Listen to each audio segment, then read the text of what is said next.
Good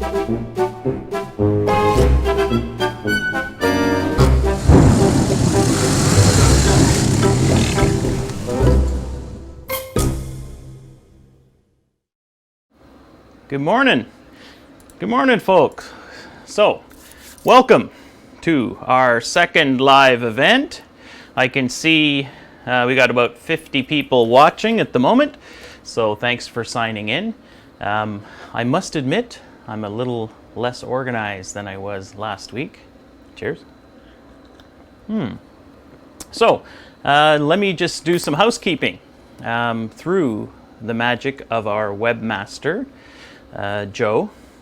He did get our website organized now so that finally the badges and the stickers, you can order all of that stuff now, because I know I'd made a bunch of these badges and it was only us that had access to them, and people wanted them, so now they are available on the website. So that is handled. Whoops, hold on. We don't want to watch that again. This is the problem with being the control room guy and on the camera as well.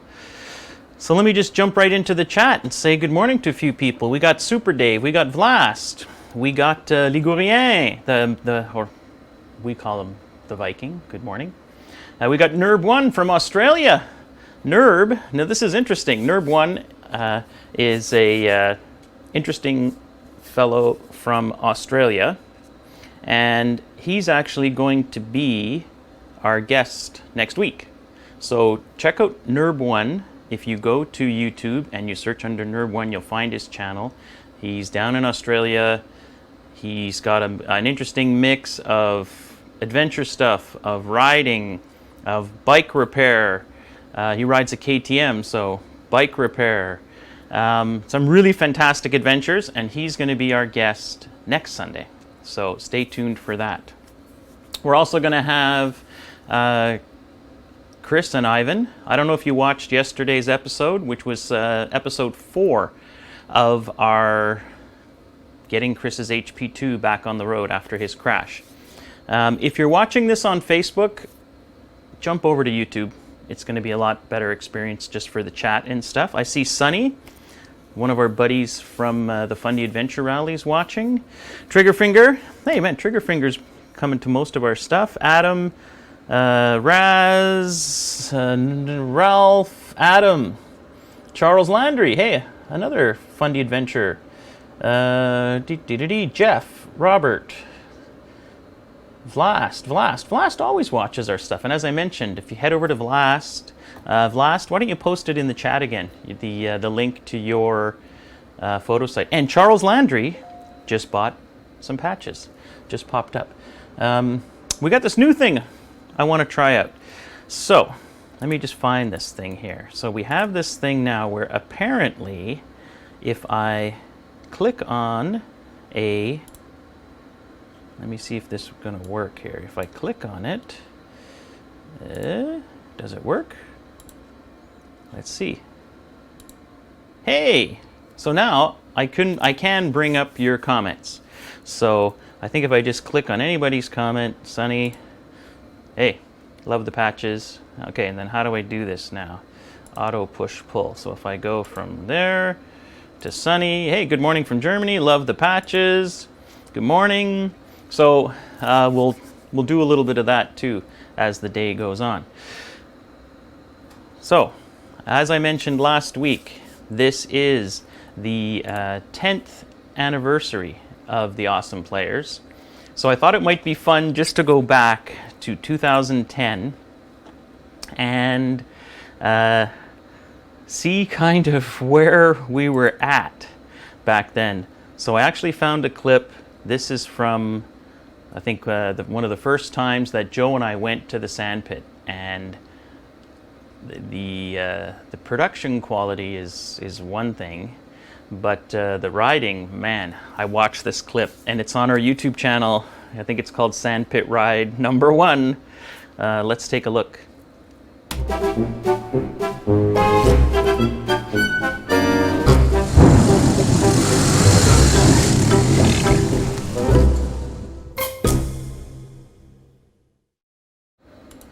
What an idiot. That was the wrong clip. Hold on. So Saturday morning, Moto.Joe and I decide we're going to go for a little ride to a sand pit we had heard about over Hawkesbury Way. All right, Bill, we're rolling. And I decided to take a little run up the hill, which, as usual, doesn't look as steep as it was in real life. This was first gear, barely no spinning with that E09 in the back. And then we were home by noon.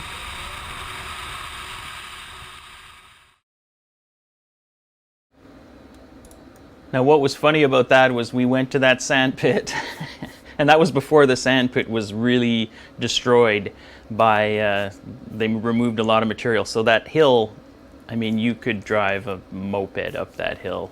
And when we first went there, man, we thought that was so hardcore. Anyways, it was not too long after that Chris contacted me, and I think this was the actual first, what I would call, adventure ride. Take a look.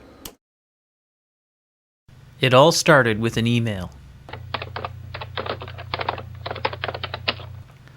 My friend Chris had heard that I was hoping to ride up past Chertsey to the Forêt Waro. I'd been up there in 2001 with my buddy and fellow KLR rider Henrik. It was our first real off-roading experience. The ink was still wet on Henrik's motorcycle license. We spent 2 days there, found some interesting trails, and learned a bit about riding. I was going back to make sure that the green meanies had not taken the place over and banned the dreaded internal combustion engine. The plan was to leave very early, find the entrance to the trails, see if the area was posted, and be home by noon. We decided to meet at Tim Hortons at 6:30 Saturday morning. A quick coffee and donut, and we gas up and go. I only noticed it once I played back the footage, but here you see my shadow. Then Chris pulls up. We chat, then the shrug. The shrug is when it really started. We start down the road. The snow is firm, and you could maintain enough speed to stay upright. We both realize that if we somehow get the bikes up that hill, we will be spent. I certainly won't have the energy to go back the way we came after that. We are also now out of water. To top things off, Chris's bike now has the low fuel warning on and has refused to start on a couple of occasions. I decide to air down my rear tire, and when we check Chris's rear, his TKC only has 10 psi. We're not sure if this is a slow leak or a full-blown flat. Takes us only a little over 2 hours to do the 9 kilometers to get out to the road. Following our own tracks and not going down the dead ends help. Well, as you can see, even on the very first ride, Chris's HP2 is having starting problems. So I guess not a lot has changed in the last 10 years. So what do we got here? Route and ride, hey, from Point Claire. So that's really close to me here. No, we're not riding on the Scotch Road. Everybody's kind of been shut down. I did take the Ural out yesterday and just do a grocery run. So without further ado, let's bring in the boys. So let me get into my audio console here, make sure everyone's mic is on, and say good morning to Chris and Ivan. Boys, are we hearing you? Hey, we got a nice title over your face there, Chris. There we go. There we go. All right. So, as I mentioned yesterday, we had the premiere of part 4 of our series on the HP2. So, Chris, why don't you just walk us through, like, what happened? Why was the HP2 out of commission? I don't remember what happened. It was starting with Ivan wanting to do the Dakar. So, and it's funny because it was Ivan and I and Mark. And I remember telling Mark at one point, don't feel obliged to keep up with Ivan because he has a tendency to go super fast. And somewhere in the middle of the day, early afternoon, I guess it was, we were flying along a hydro line at about 75, maybe 80, somewhere around there. And I don't really remember what happened. The front wheel lifted off the ground. I got a little wobbly going around a corner, and next thing I knew, I was sliding 20 feet on hard rock on a hydro line and gouged a hole through the right cylinder head and smashed the beak. So yeah, that was the end. You smashed of a good day. the current beak. How many? This is the current beak, the second beak. Yeah, the unobtainium that I had put on that spring to replace the old one that I had smashed up.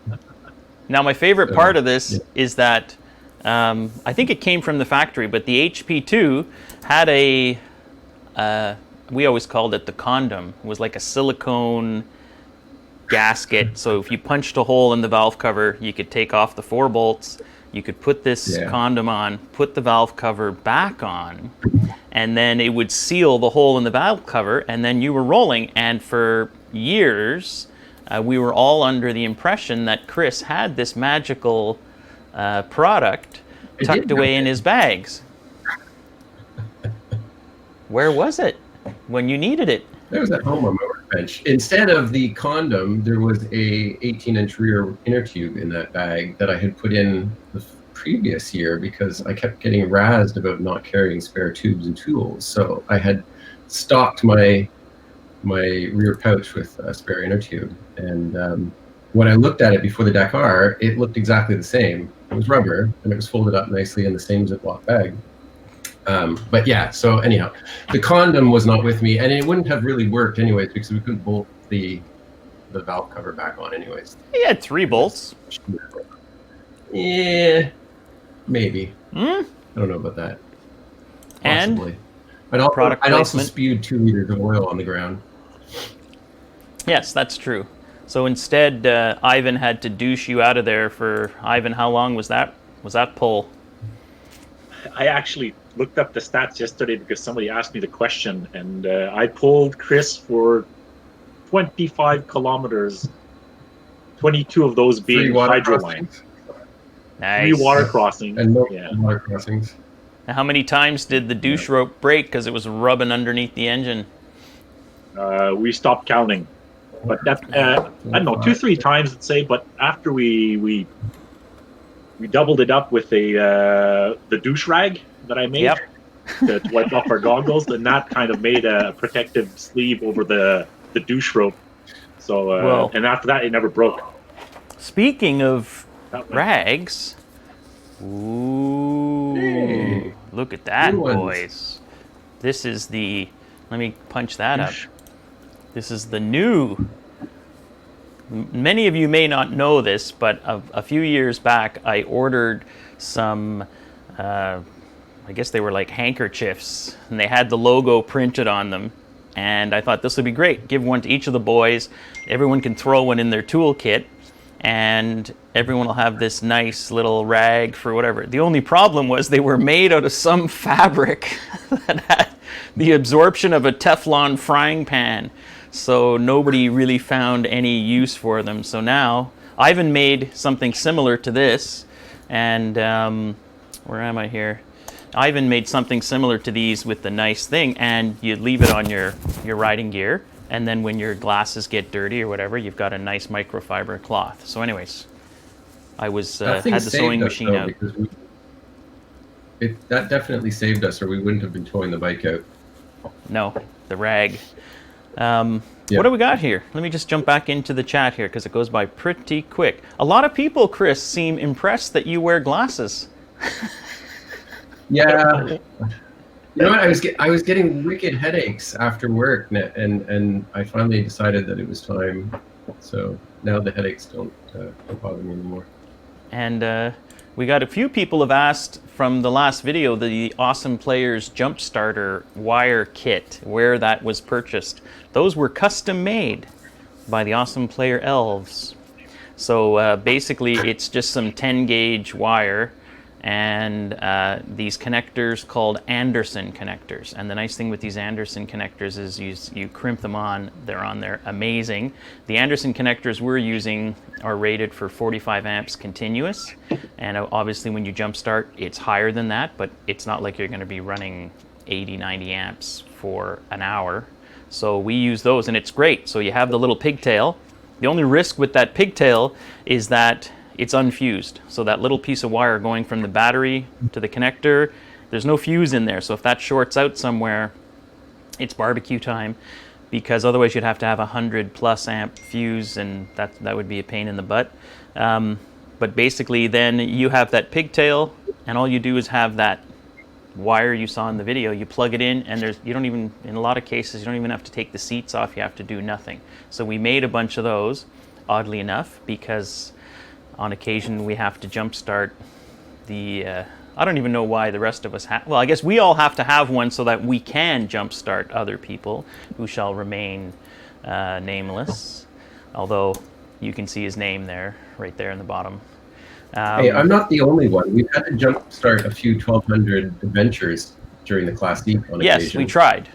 And actually what was odd there was eventually, and this has happened to Joe and a few other people I know, is people buy the super cheap ring terminals because, or it's the leads for their battery charger or whatever, and those get corroded because they're Chinesium. And then the bike wouldn't start because that 1200 GS on the Classique that year, once he took those cheap leads off and the bolts on the battery had good contact, somebody jumped him. So there was something crappy about some of those contacts. I don't know, are you guys running? I know you're not running boosted this morning, Chris, but what about you, Ivan? Are you boosted? Yes, I am. What are you running today? I am. Oh, the Bushmills.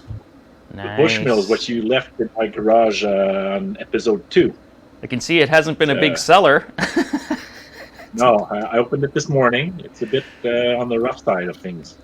Yeah, Well, yeah. Well, rough. Look it- at the swill I'm it dealing lacks with the here. sugar content.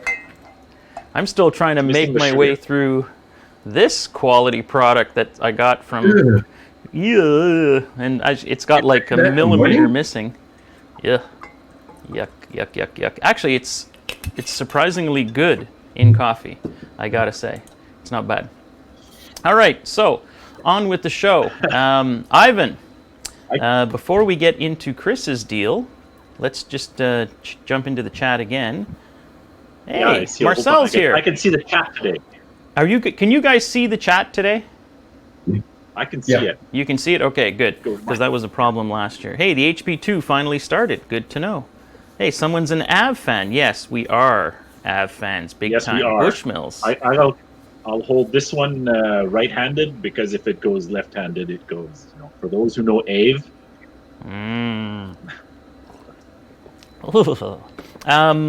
Hey, Jason's here. And Jason is a single malt fan, so he's not impressed by the Bushmills. Okay, so... Yeah, sorry, Jason. It's Riley's fault. Ivan, as we talked about last week, you got the opportunity to go down and ride those Triumphs at the 2020 launch. Let me just see if I can bring up your pictures. Where the hell did they go? Yeah, we've got a bunch of questions on that. Oh, here it is. I'll try to answer better this time. Okay. Technically, so we're supposed to be set up a bit better this time.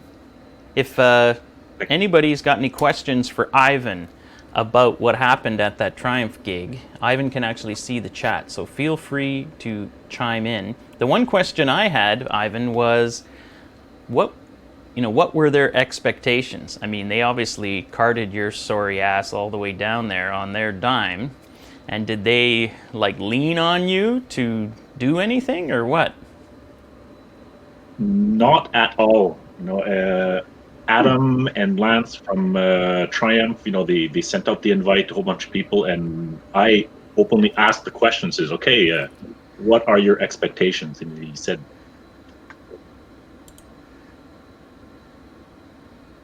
oh, hold on, Ivan. I lost your audio. Oh, there you are. Sorry, there you are. Yep. But I guess just naturally, in everybody who went is going to be talking about this event. So, and it was new for them. They're trying out different things. No, there's another one further down. I took they had a photographer on site, a couple professional photographers. So they took a whole bunch of pictures, random pictures. Who are these ladies? And for the ladies, it wasn't just all bunch of guys down there. At least a third of the group were ladies. So it was a variety of people of all kinds of backgrounds, riding all kinds of different bikes, and doing, some of them just ride for the fun of it and vlog and or Instagram, whatever. And some of them, I had a chat with a lady here. Her name on YouTube is On Her Wheels. Yeah. She rides a Harley, goes out into the country, does these big solo rides, camps, doesn't live in hotels and all that, really like we do when we go off-road with our bikes. So it was fun. Yeah. And then there were two other Canadians there, Elliot or Snowcat. He's on YouTube. He was from Calgary. That's me. And then there was Stan from Vancouver. And we were lucky being farther away, so we were flown out a bit earlier, so we got a bit more time to chat and snoop around and all that. Oh, vandalized Rocket 3. I don't know what happened. You know what I gotta say is, I mean, obviously we're more dual sport adventure bike focused on our little world here, but man, that's something about that bike. So what was it like riding that puppy? I figured, it's a big, I gotta ride it just because it's a monster of a bike. It's huge. I think it's the biggest production CC, biggest engine in a motorbike today. And I said, I just got to try it for shits and giggles because it's totally the opposite end of the spectrum of what we ride, And I said, yeah, whatever, just give it a try. And it was honestly really amazing. I love that bike so much. I didn't think I'd like it that much. It's for sure, it weighs a metric ton. But it was still very nimble. And the power delivery was not like a sport bike. It's there. You feel the torque, but it's very British. It'll put the white gloves on and then, sir, I shall proceed gently at removing your face under acceleration, type deal. It was very, very civil. Too. And I was surprised at how it handled easily. It would just, to maneuver, zigzag and things like that. It was like a very light, sporty bike. And man, you don't see many of them around. I guess they're kind of on the pricey side. I don't know. You don't know. And then I see you did anyways, but you did a little off-roading, so you got to try, and that was basically the Tiger. Is that an 900 now? Or is it? It's a 9. This one's a 9. Yeah, the 900. Yeah, 900. All new. It's an all new bike. Mm-hmm. It was. I also very nice. Comfortable. What I liked is compared to like the 1200 GS I'd ridden or the Africa Twin. Actually, I haven't ridden the new Africa Twin, but they did a very good design for people who are actually going to ride it off-road or long distance, meaning it has a huge fuel tank, but they've sculpted so that you're comfortable, because most of those big bikes, you have to open up your knees to ride because of the bulge of the tank, and it gets uncomfortable, and it makes your toes stick out when you're in the off-road sections and you drag off of stuff. But the Tiger was very slim, and it doesn't feel as big as it is. It's still it's a big bike, but they made it very compact, and it has all the bells and whistles and the comfort things and all that. But for standing up, sitting down, riding off-road on the highway, it was an all-around really nice bike. The windshield in the front was amazing. So yeah, that worked very well. Liked it a lot. Didn't have knobbies though, was the only thing. But were you sad to leave? Yeah, the weather was quite the contrast from Montreal. Here was, I think, -20 the day I left, and over there it was 24 degrees in the morning. But that is to tell you, we've got trees and stuff that we crash into that hurt. But over there, everything has freaking thorns on it. The little shrubs or the big ones, they have these spikes on them. So if you crash, even if there's less vegetation, it's still going to hurt when you hit one of those bastards. I love this Rico Suave poser shot here. Yeah, the poser shot. What are you looking? I have to put that in for Lance. He said, take pictures of you. Take pictures. I said, I don't care. It's no, take pictures. So he took my cell phone, and then I was moving around the bike, and he just like held the picture button and took a whole bunch of pictures. He's a marketing guy and did all kinds of funny things and all that. So I said, I just threw that in there. It was funny. See, this looks like if it was a Harley, it would be you waiting for the tow truck. But this looks more like you're waiting for the other guys to catch up. An oil patch on the knee. I told the Lance, said that rocket would be awesome to try out with studded tires on a frozen lake. Yes, and here's another one of the bikes that fell victim to the mad sticker applier. Another vandalism. And what is that? That's a little Thruxton. That tiny little thing, the Thruxton RS Cafe Racer, is actually a 1200. So it has a huge motor for the size of the bike. Yeah. Also very fun, but fun to boot around town because it's not a very comfortable bike and you're going to go across the country, unless you're a masochist or something, or a contortionist. Lance was riding one of those, and it's funny because he's very tall. He's 6'4". He's like Chris, imagine Chris on a moped type deal. So nice. Hey, someone else just bought a sticker. I hope people realize that. Oh, what happened?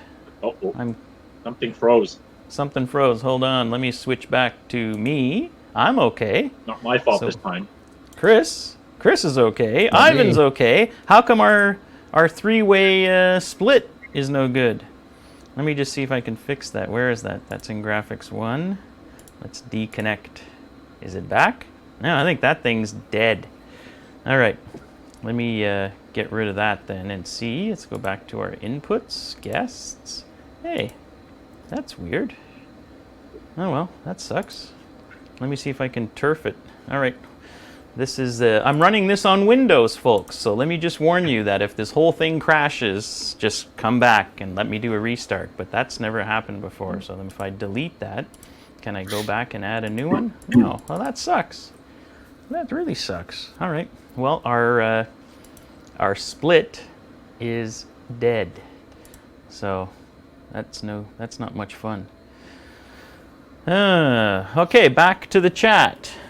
Here we go. This chat is going by super fast. Man, that's the thing. It goes by so fast, it's really hard to see. Vlast is chatting away with some of the folks here. Nerb1. Did you have different cabins from the ladies, Ivan? That is the question. I'll answer that one. Yes.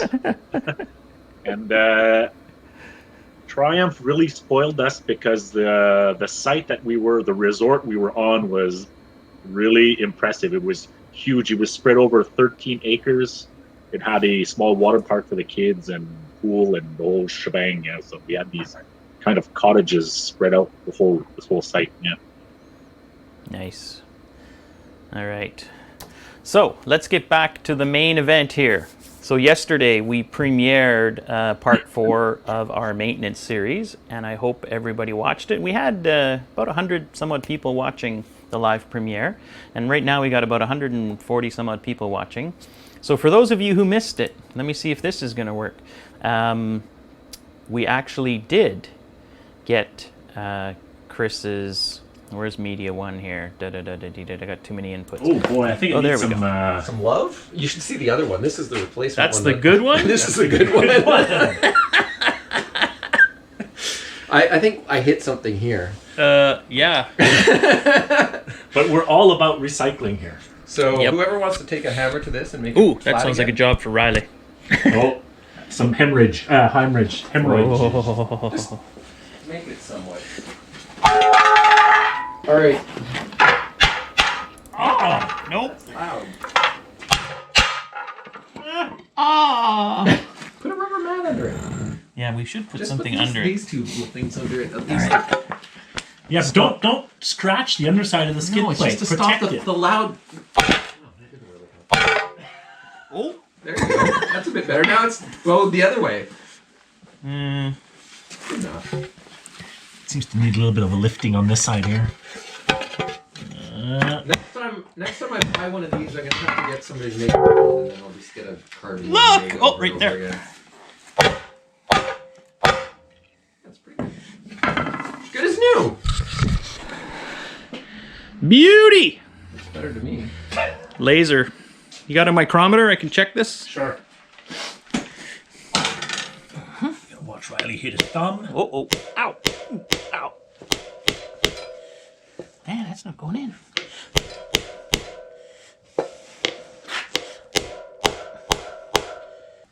Aren't these bearings supposed to turn? All right, it's good.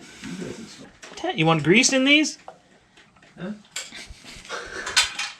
Yes, please. All right. Whatever you normally do it. I'm already doing what I normally do, hitting it with a hammer. Man, that's sweet. So we got to paint this part for Chris. It's a battery spacer. So of course we went with steel because when you're near batteries, that's what you want, metal. But it's gonna rust in 2 seconds, so we're heating it up because we have to paint, let it dry, and give it 3 coats in the next 4 minutes. This time we'll try the Havana Club.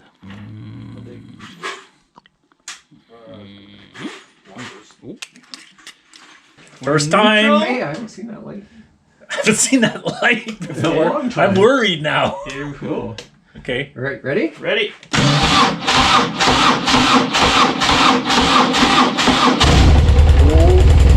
Oh. Oh.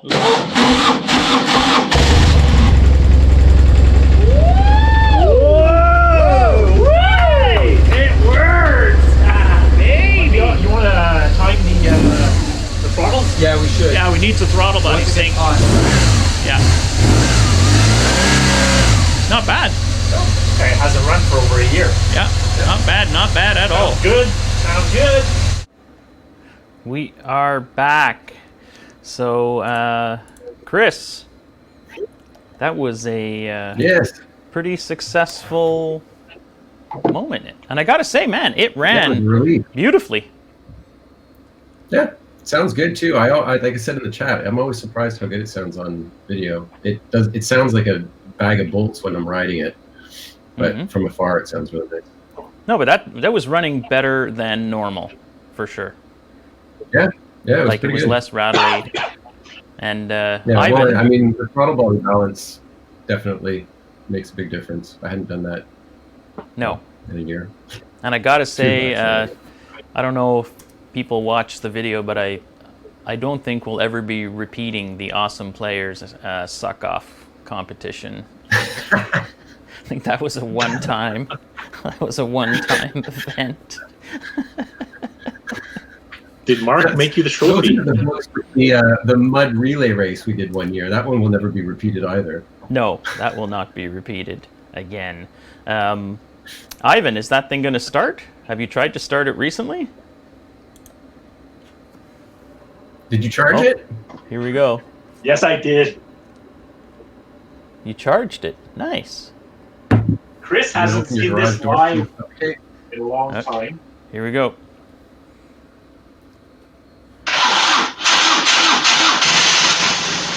Hey! Wow. That's pretty impressive. Pretty impressive. Are you impressed, Chris? Nope. I'm used to hearing it crank 7 times, start, and then stall. That's pretty good. That's not bad. So, we had a question here, which was, what is, Dave mentioned this question, where does the name Awesome Players come from? Well, the name Awesome Players comes from our good friend Henrik, who at one point, you'll notice in the old videos, there was no opening logo, there was nothing, because we didn't have a name. And Henrik, for a long time, man, he was pushing for this name, the Awesome Players.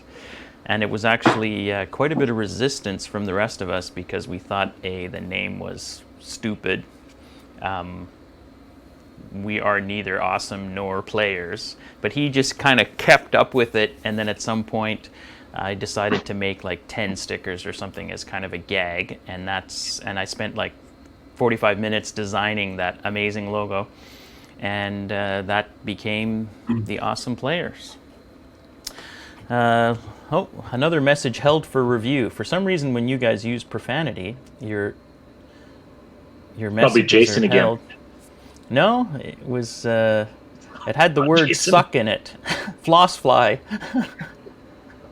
No, it is not an annual event. The suck-off event is not an annual event. And Mark, who makes our trophies here for the awesome players, I hope is not making a trophy because no one wants to see it. Any other questions?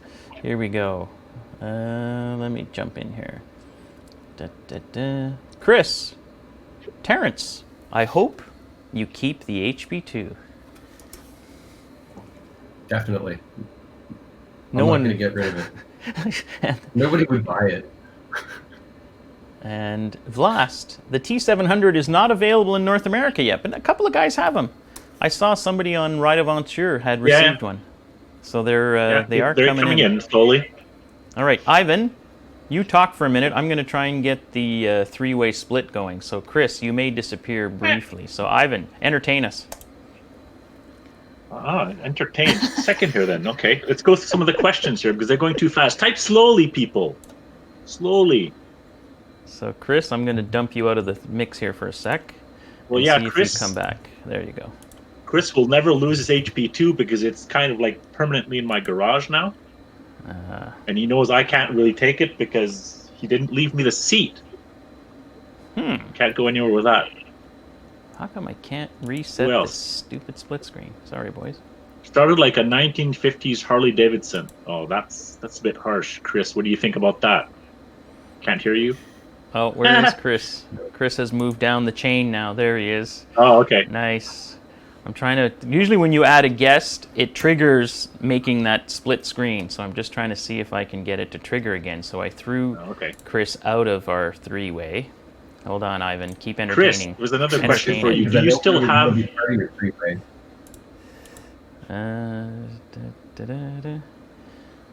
Be more Jason, entertaining, Ivan. Okay, where's our guests? Add as input. Stupid thing keeps... Won't let me do another split screen. You only get one chance at the split screen, boys, and that's it. So... Okay, any advice on how to avoid whiskey throttle when standing up? That's an interesting question. Don't drink whiskey. Now we're talking whiskey throttle. Meaning you're not drinking whiskey while you're riding. It means it's... there's sudden moments where your bike just shoots you off into the bush. Don't ride too tensely, clamping the death grip on your handlebars. It's for one thing. Just hold slow, and if you can, hold the bike less with the handlebars and hold it with your knees. Tighten your knees against the tank, and then you won't be tempted to twist that throttle in the worst moment. A steering stabilizer also helps because the whiskey throttle often happens when it jerks one way and your wrist goes like that, and then you get ejected into the forest. But that's never happened to me. NERB1 added bend your elbows. And I think that's something too. A lot of people, especially with wide bars and big bikes with steering dampers, they forget that the rule still applies that keeping your elbows up and keeping them bent still helps. Just because you have a steering damper doesn't mean you don't need half decent technique. All right, what else we got in here? Let's see here. My friend Curtis. My friend Curtis, when I first saw Ivan, I thought it was Pierre. Pierre, I got a friend named Pierre, Ivan. He's the one who gave me the Jägermeister. Yeah, you do kind of look like him. All the best from Poland. Riley, thanks, buddy. Roll it. You're going to have to put the flags for sale now because there are people putting in questions about the flag, the awesome players flag. I'm going to maybe make a few more flags. I think we got it made for like $30, something like that on Amazon. Joshua, Riley equals Suckmaster. I'm hoping that's related to the video, not my misspent youth. What else have we got here? Another thing that can be disconnect the switch on the stand. I had a problem on the DRZ where my boot pushed the stand down and the bike was cutting off, throwing me forward.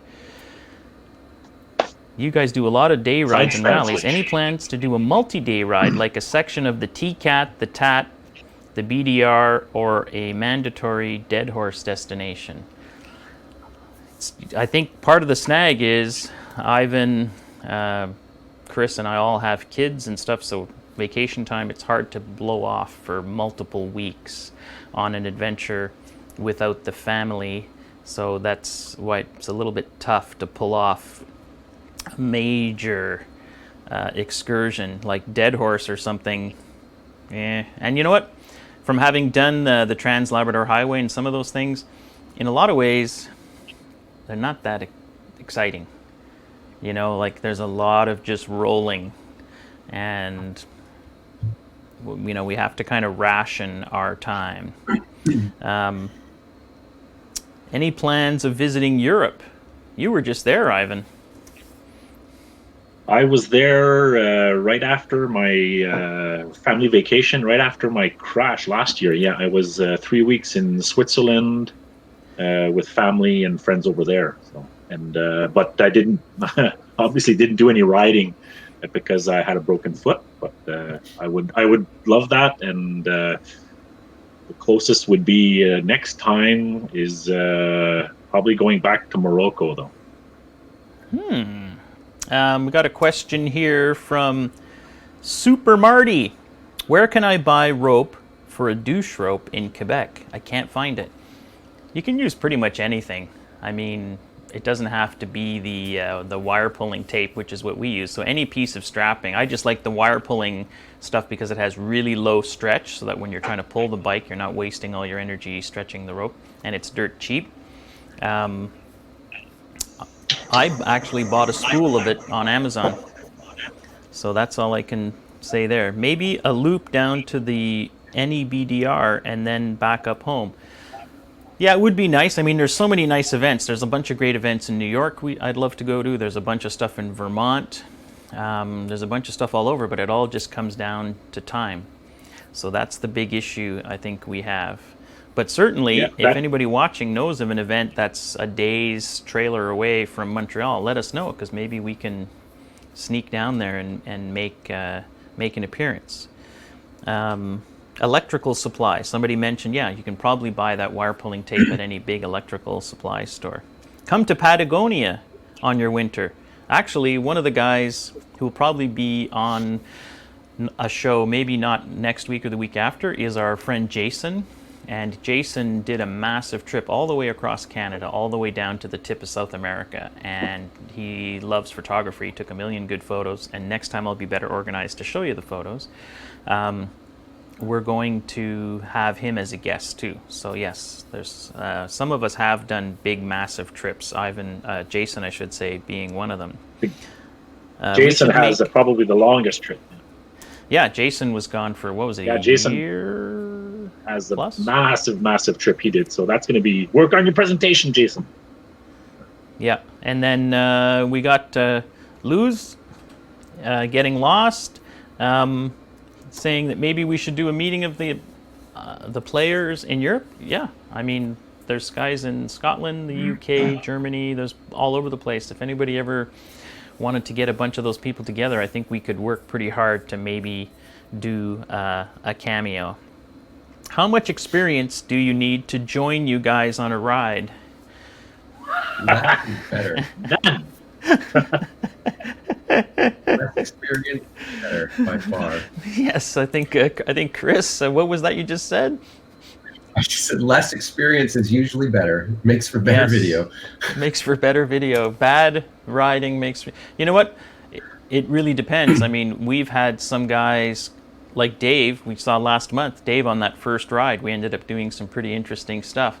The nice thing is that despite us having done this for a while, we're still not very good, which means if you're a new guy and you have any sort of physical aptitude, in about 5 rides, you'll be riding as well as we do. So, yeah, no, you don't need a lot of experience. And the thing is, we've gone riding with people who don't have a lot of experience, so we know kind of how to tailor a ride that's, you know, not going to be too over the top. And also, we've had the experience where we've gone riding with people who watch the videos, bought the bike, and they go for one ride and it falls over and they get a scratch or whatever, and we never see them again. So I think willingness and attitude are probably the two more important things. willingness to scratch your bike and have somebody else break it. Yes. And Chris, since you're on the camera right now, Jason MC, who I believe you know, has just said his wife says you look old. Thanks. I'm feeling old these days. So people are mainly concerned about your dorky glasses and the fact that you've aged drastically. Yeah, I have. I've aged drastically. The beard and the cabin fever and the unkempt look is taking a toll on me. And the children. The children too, right? Yeah. And Vlast has got a comment. We're not very good, says the guys who do so well at Fundy. We only do well at Fundy because we don't give up. Everybody else has more brains than us, and after 10 hours of being wet and miserable, they go back to their cabin and hit the bar, while we, for some reason, felt compelled to keep going. So that was not so much a rider skill level as a, I don't know, lack of judgment. Lack of good judgment. Yes, I think that's the key. Inconsistent, though. Yes. It's like 1 year we're very good, and then the year after we get barely participation. Levels. Yeah, 1 year we had Bitcoin, which was above gold, and the next year we got participation. We're dead last. I think that also has to do with the amount of alcohol that was consumed the night before. There's a level of alcohol consumption that plays into it as well. But we've been really good. I think I noticed in like the last quite a few rides now,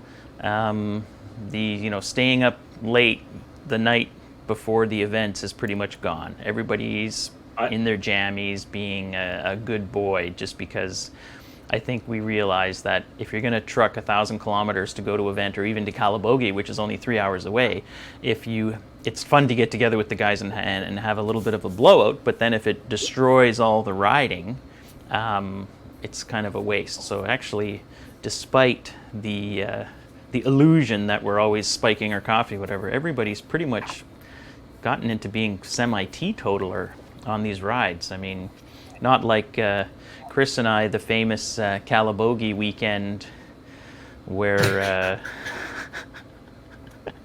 we finished a 40 of gin, and then decided we weren't going to go riding the next day and did it in the truck instead.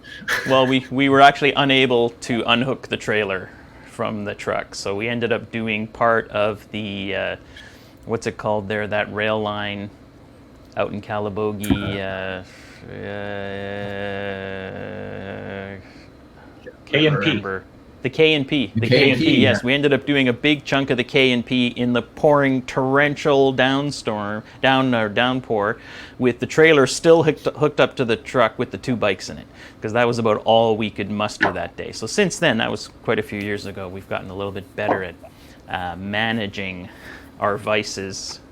So that's certainly it.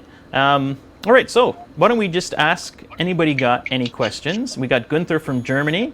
Nice to see you healthy. Thanks. I hope everyone out there is healthy. And as you notice, I didn't even mention COVID and all that good stuff, because I think everybody's pretty saturated with that. And this is why we're doing this. It's our little escape here. Have you ever considered camping out on the trail?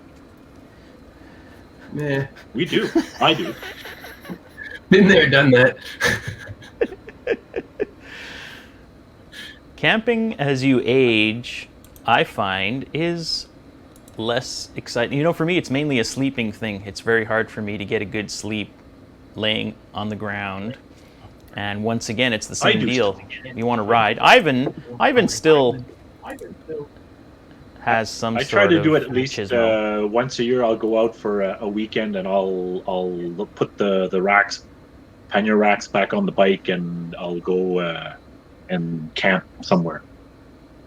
1 or 2 nights doing a ride. If I have somebody with me or solo, whatever, but I will usually go out and camp and find a nice spot. I like that a lot. And we got a question here saying, hey, Chris, that's the... oh, Chris was responding. Yes, that is Chris's permanent working from home look. Because Chris's life hasn't been, well, I guess it has been altered because his family is all home now with him, but Chris has been working from home for years. Will you be doing a gear video? It is one of the things we've been talking about, is to do a video where everybody yanks out their riding gear, and I'd also like to do a video where we kind of go through the toolkits and stuff that we carry on the bikes, because that's a question we get a lot of. I think people will be that, you know, there's different schools of thought on the toolkit thing, and I think we cover the full spectrum. I think people like Ivan, myself, are pretty well equipped. Someone like our Jason, who we ride with, really wants to have that small ultralight thing, and Chris uses what I call the Gone with the Wind toolkit, which is he just relies on the kindness of strangers. So yeah, I think we could do something like that where we go through our toolkit. Any of you modified your original shocks? Well, Chris, you had yours done by the good friends at Stadium. Ivan, are you running stock? It's a stock suspension, yes, but it's been revalved and resprung. You know, it's when after a while, when you get a bit of experience and more confident with the bike and know and feel how it reacts and all that, having your suspension done properly for your weight and riding style and all that does make a difference. It helps everyone. It's one of those good expenses. And Chris, you had your whole front end done by the good folks at Stadium, but you really haven't had a chance to play with it. I haven't tried it except for that spin around the block, which felt better. But yeah, I had the cartridges put in the front, and I'm going to probably have them build me a new rear so that I can get rid of that air shock. It should make a big difference. Yeah, and you say, I think Mark Pigeon. So Mark is he's the fellow, one of the players here in Montreal who screwed up his knee at last year's Dakar. And I think, Mark, are you saying here in the chat that you had Stadium suspension put on your Africa Twin? And I think Dave's got front forks. He just had heavier springs, I believe, from Stadium. So Stadium's a great resource here in Montreal for all of that stuff. Somebody asked, are you still using the Nomar tire changer, or do you find on the floor with irons more convenient and quicker? You know what? In a way, that tire changing machine, I like the fact it's got the bead breaker, which is convenient, but changing tires with irons is, once you've done it a bunch of times, it's pretty damn easy. You know, I think like Ivan, the last time we had a flat on the trail, we changed it 3 times, I think, because I pinched it a few times, and each time was taking us it was only taking us 10 minutes? 10, 15 minutes. And we're not like rushing, so it's not a big deal. When you've got 2 or 3 guys, it goes pretty quick. And especially if everybody has similar bikes, taking the axle out, all that stuff, it's all pretty quick. So I do have that tire changer, but I find too the big demount bar, which works on rear tires, because you've got enough width on a 21-inch tire. You know, nothing really works better than using tire irons. But I do use that Corit Moto tool, if you look, which is the little tool where you have a lever you pull and it pushes the tire into the bead. It sits in the hub. And I think there's a company that makes knockoffs called Baja tire changing tool. I really like that thing. It's really great. So that's what we're using. We've had a lot of roadside tire changing experience too. Say again? I said we've had a lot of roadside tire changing experience too. Yeah. There was that day where we did it like 5 times and found the tire iron stuck in the tube inside the tire after one of the tire changes. That was a funny thing, because we couldn't find that one missing tire iron, and the only reason I thought it could be in the tires, because I'd read a story on Adventure Rider where some guy had said he had left a tire iron and then couldn't find it, and he roared off down the highway and got a wicked flat, and there was a tire iron sticking out of his tire. So that's why I said, nah, there's no way we left a tire iron in there. And sure enough, we popped open the tire, and there was my nice titanium tire iron sitting in there. So yeah, I think we changed it about 4 times.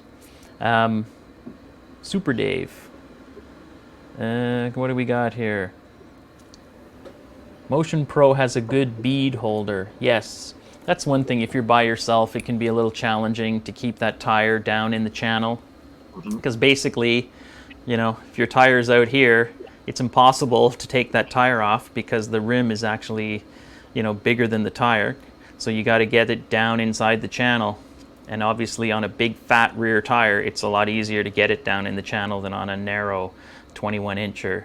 But if you got buddies and they got their knees on the other side of the tire, it's no big deal. And if you're by yourself, Motion Bro makes these little things that you clip on, and it just keeps that side from slipping back up and seating itself on the bead. But once you've done it a few times, another Mark has a very good trick too. Yeah. An incentive from Mark is like, black flies and horse flies make you change tires really fast. Yes. Yes, the more insect predators that are nibbling on you. But that's also what leads to pinch tubes, because there's a fine line between doing it fast and doing it 3 times and doing it once without pinching the tube. So, hi guys, check out on YouTube channel Family Dad MC. These guys have been the reason for goofing around. Okay, we can check that out. Mark, you got those 1-inch long flies. Yes, we got the big flies. Kevin. So Kevin here is getting Stadium to build something for his 650 GS. And what do we got here? Don't invite me back, mate. Something to do with... the people are asking why Dave was not invited back. That was more like a sympathy invite last time, just because Dave, with his funny accent, he always feels kind of left out. So, Dave, at some point, may be back.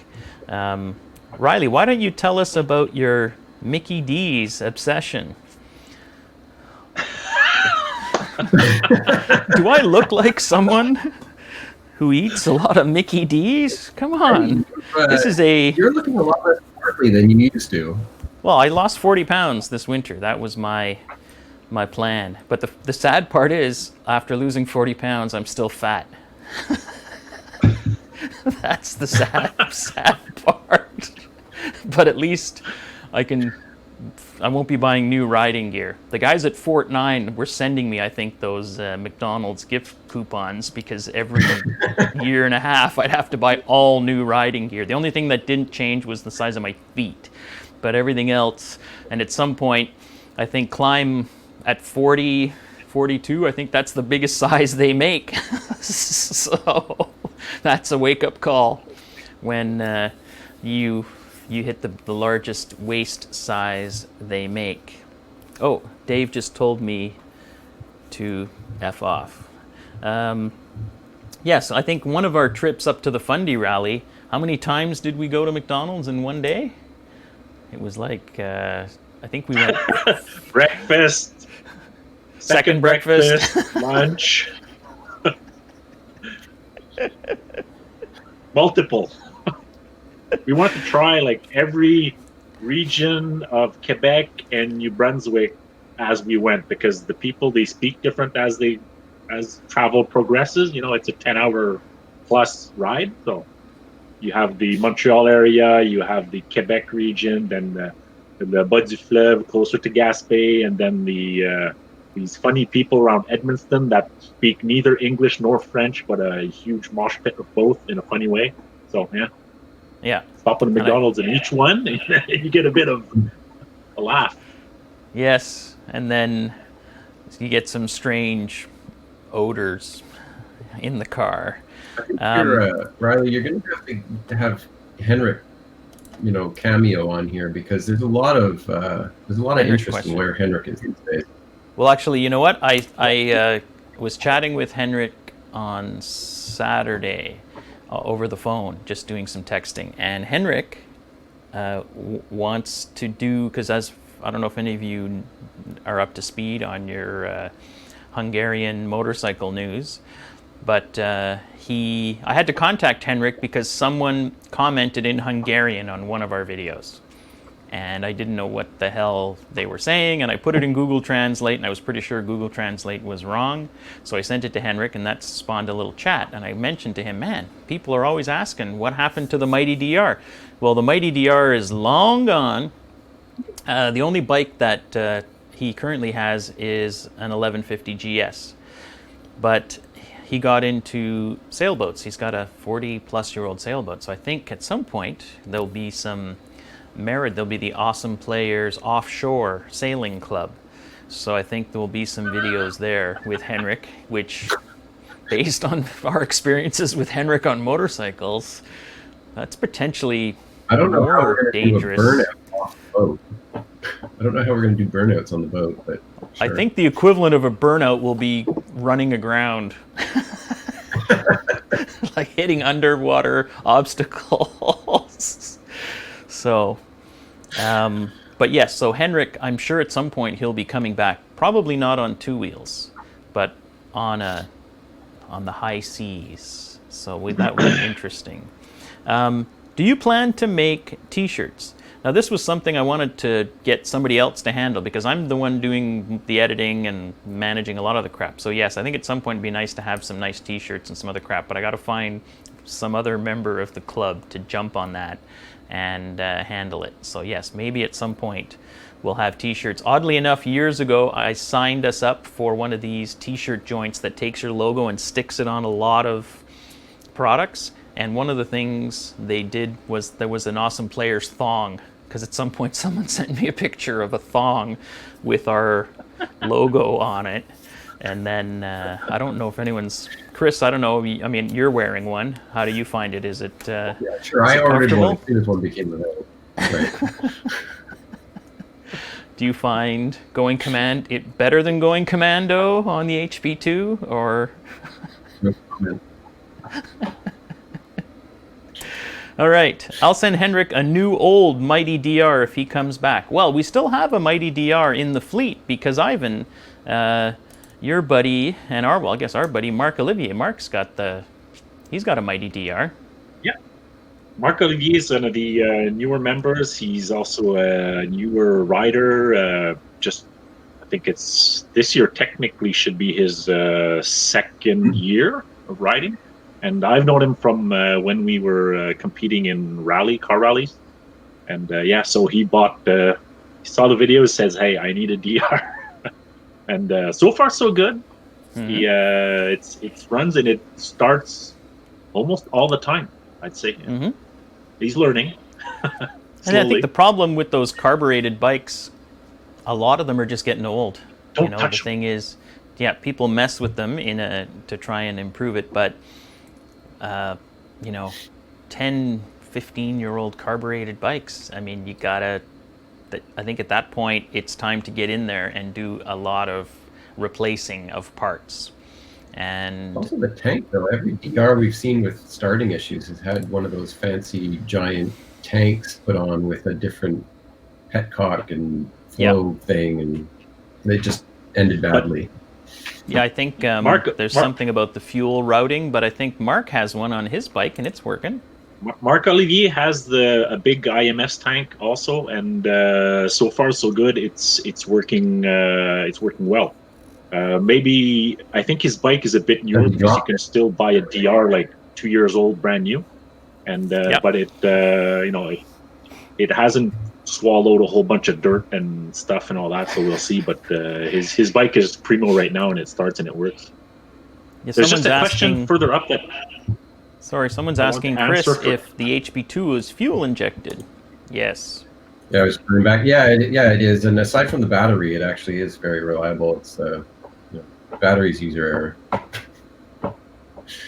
But yes, it's fuel injected. Yeah, and Ivan, what were you saying? There's been a question gone by a couple times. I've seen it, so I might as well answer it. This one, the last time, was from Kevin Bushel about the OVR rally, the Ottawa Valley Rally. Then we were supposed to go. Yeah. Yes. So, answer the question. Yes, I've done the OVR. I've done both of them so far. And where that event come from? It was a spin-off from 3 years ago when the roaming rally, which one of our friends puts on every year, he had to cancel his event. So these guys that used to do the event put on this event at the last minute called the Ottawa Valley Rally, since they're from the region, and had a great success. And this year, the players were all supposed to go. I've gone like twice right now with Jason and a few other friends, and said, "Okay, guys, we got to come." it's a great event, and we're supposed to go this year, but I don't know. That might not happen if things don't It's not happening. smoothen out. It's Yeah. not happening. I think Probably not. Yeah. you know, we're here in Canada. I mean, when is that rally? It's like June 4th, 5th, somewhere. It was early, right? Yeah, Early June. I don't remember now. I don't Yeah, think it's we're going early to be June. allowed out. Early June. I So, think we're still screwed. So the chat right they now, haven't people are officially asking. said anything. Yeah, people are asking about jerseys, and I think maybe that's the thing is I don't think any of us are super excited about a cotton crappy T-shirt from one of the online places that makes that and stamps your logo on it. But yeah, a nice jersey. That's something that would be interesting. The problem with the jerseys is that those Instaprint places where you can just order a T-shirt online, they'll make a medium, a large, or whatever, and send it to you and handle all that. If we want to get jerseys, the snag is we'd have to order them all at once because the manufacturer is not going to do them piecemeal. So we'd actually have to get organized and order a whole stack of them, which is what some of the events here do. Like this year for the Classique, and last year they did it as well. You could order a jersey for the event, and when you showed up at the event, it had your name and your number and all that stuff on it.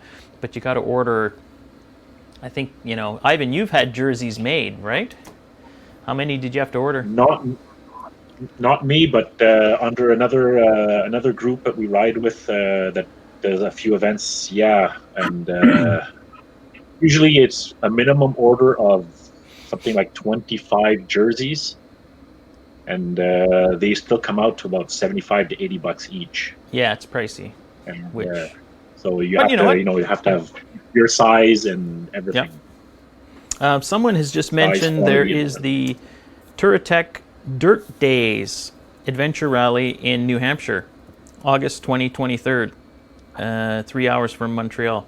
Yeah, that's possible. So that's what I'm saying. If there's events, once the registration opens, if these events are going to happen, because there's some rumors kind of going around here that we're looking at June and some maybe even July, and then nobody has any idea really how it's going to unfold in terms of the border being opened as well as groups getting together, because right now we're in a 0 groups, and even within areas of Montreal and Quebec there's checkpoints, and if you're just driving somewhere for the hell of it, the police are turning you back, and it's going to be like that for a while. So I don't know. The events in May have been canceled. The events in June, like the OVR, as far as I know, it hasn't been canceled yet, has it, Ivan? The OVR is still rolling? It's still rolling so far. They haven't announced anything yet, so because it's still a bit further away. Yeah. No news yet. We'll see. Mm-hmm. So Jason is saying we could source it once we have enough registrations. And I think, that's something. And I think Jason just volunteered to organize it. Well, thank you, Jason. It's always nice when one of the other members of the team steps up to take on a project.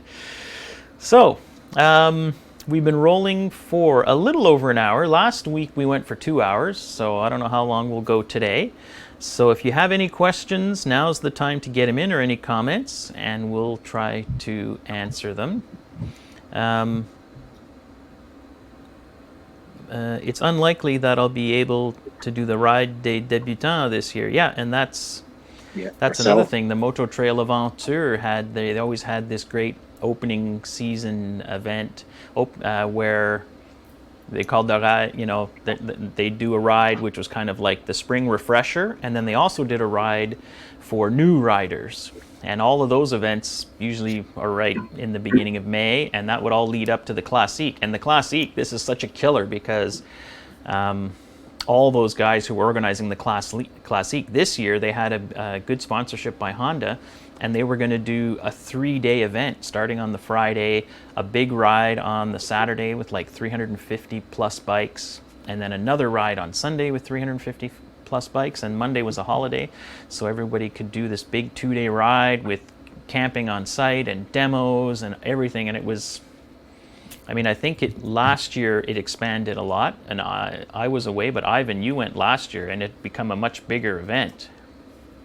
Yeah, much bigger event. It was very well organized. It was fun. It's like all of what you said, the demo rides, and it was Honda primarily, but KTM was there, Beta, and a whole bunch of things. There was also the normal ride and all that, and camping on site, a shuttle bus between the campsite and the restaurant after, so you could bonfire the whole lot. It was a fun event.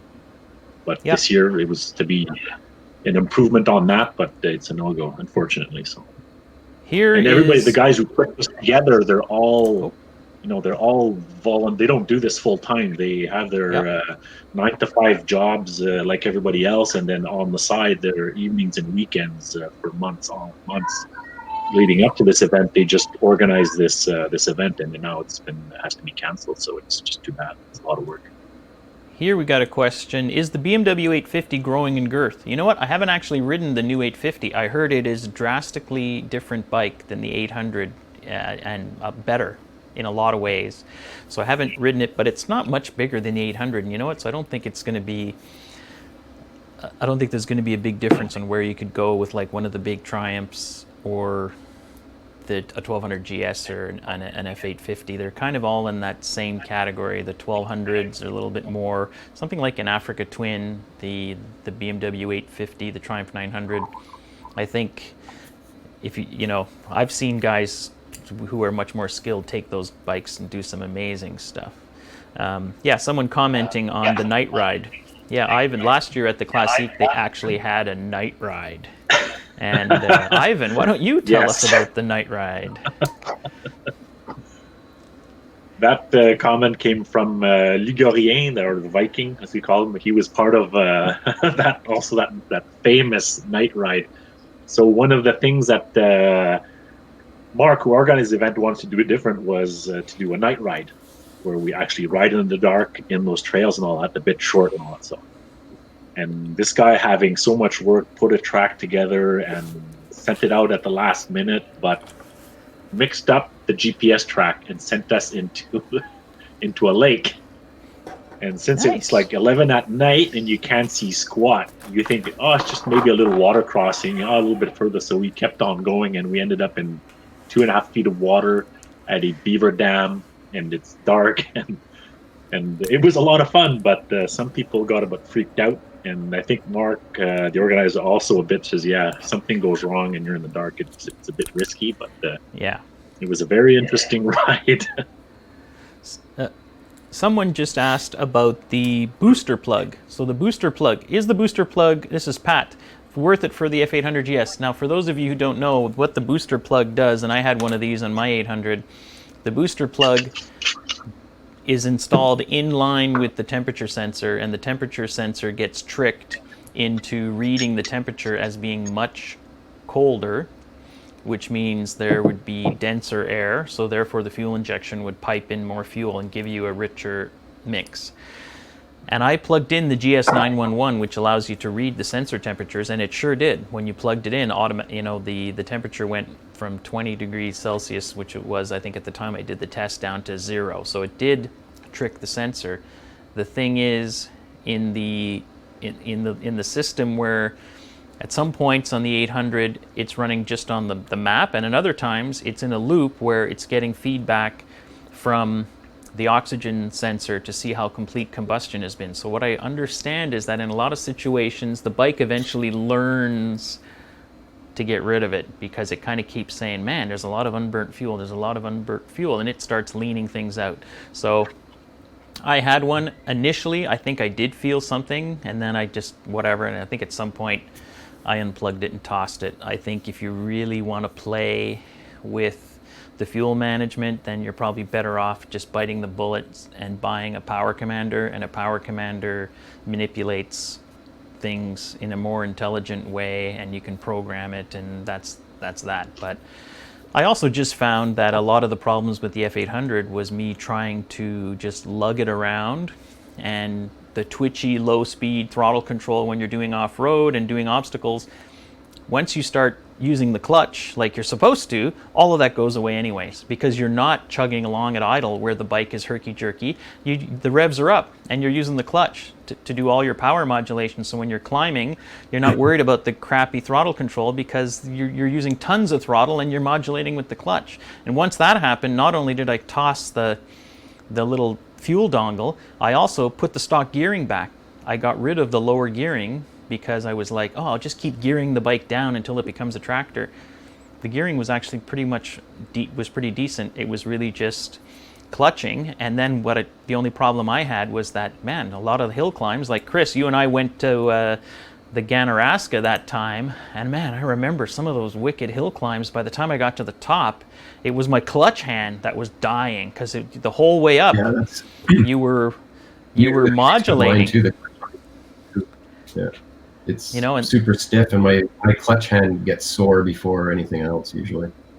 Yeah, and I think that's especially transitioning from kind of a road bike scene, unless you're doing wheelies or something, which I can't do, you're not doing a ton of clutch modulation once you get going. But I think that was a lesson that I think guys who really have ridden smaller dirt bikes, because if you're riding a little 125 or something, you're using a lot of clutch all the time to get things done, and people tend to forget about that when you got an 800 with a lot of power.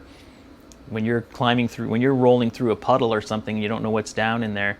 If you're just chugging along in first gear and you hit an obstacle, the bike is going to stall. There's no way that you're going to be able to just whack on power and get over that submerged log or rock. Well, if you're chugging along, kind of slipping that clutch with a lot of with much higher engine RPMs, then as soon as you start to feel that resistance of some obstacle, man, you can clutch over it or do whatever, and it's way easier to get through things and do hill climbs without spinning the tire. So I would say maybe don't waste your money on that. And clutches, certainly the 800 clutch, that is a tough clutch, man, because we found a guy in the woods who burned his clutch out to the point where the clutch was out and nothing was happening, and we readjusted it and he rode the bike home. So I think it's even the clutch on the HP2 and the Boxer series, which is a dry clutch.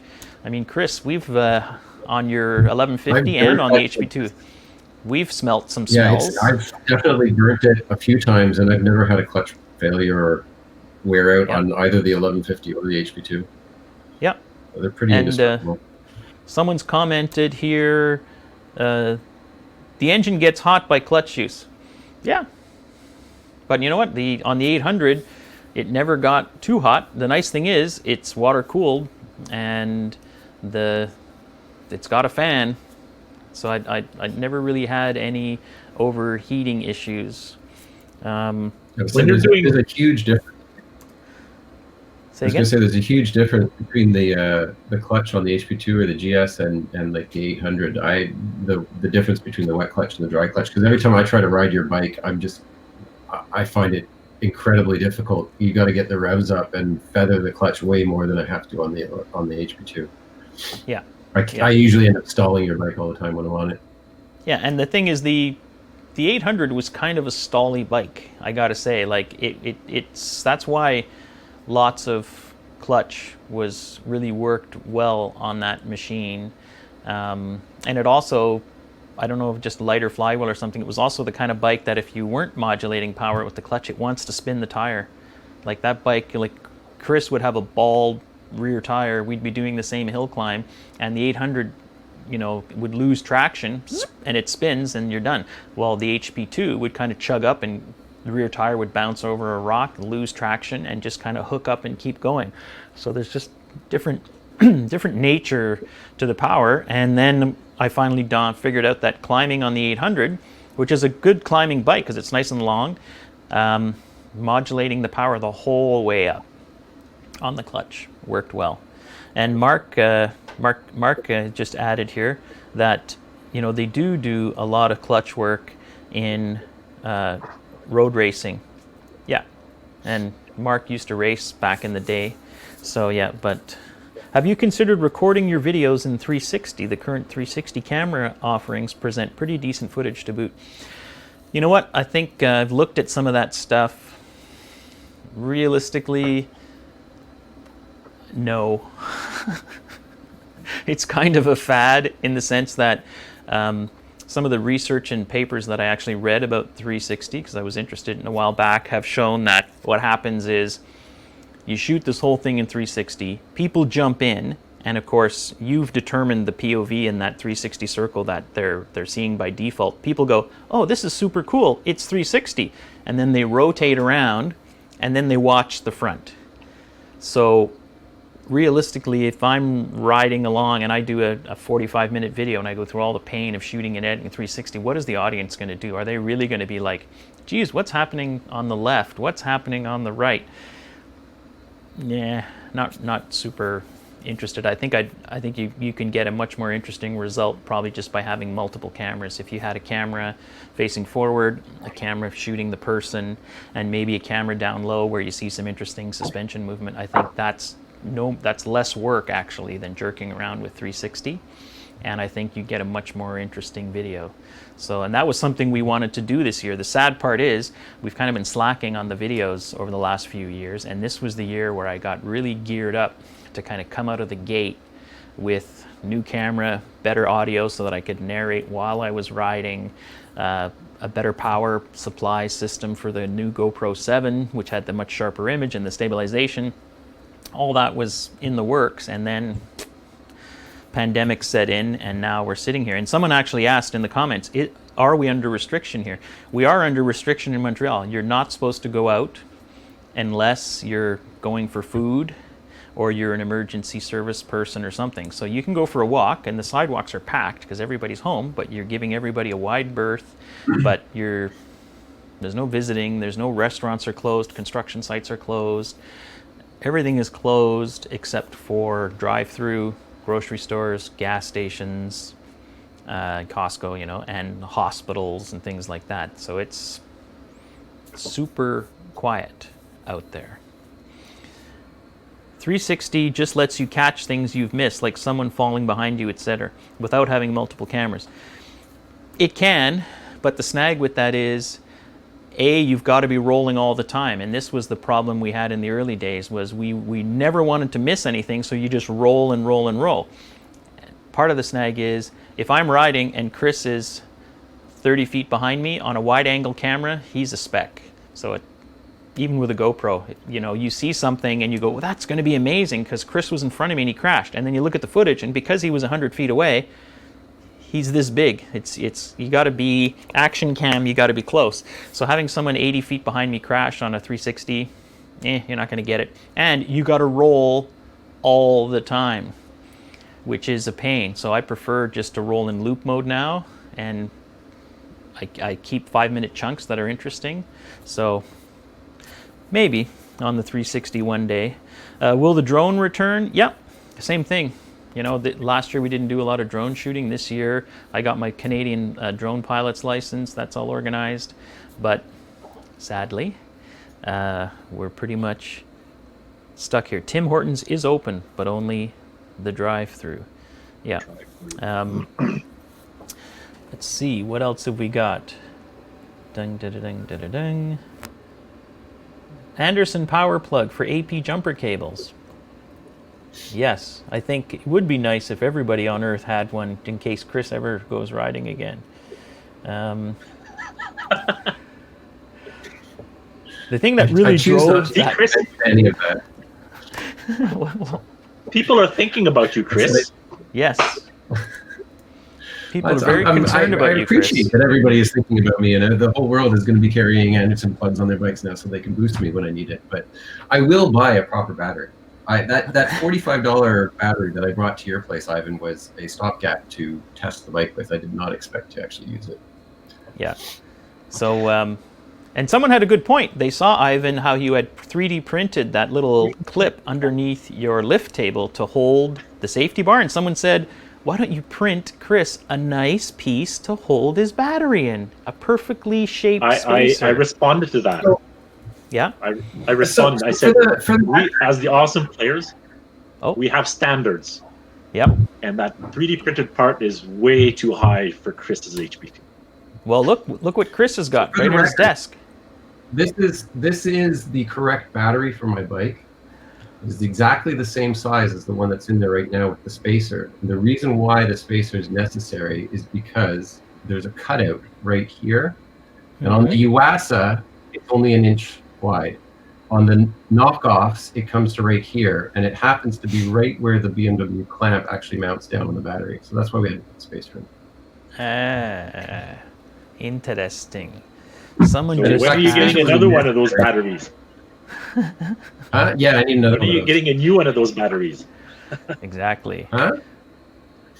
Someone said, you should borrow some Chinese 250s for a ride. Well, actually, what we were chatting in our little WhatsApp group that we have here for the awesome players about the cheap mini bikes that you can buy.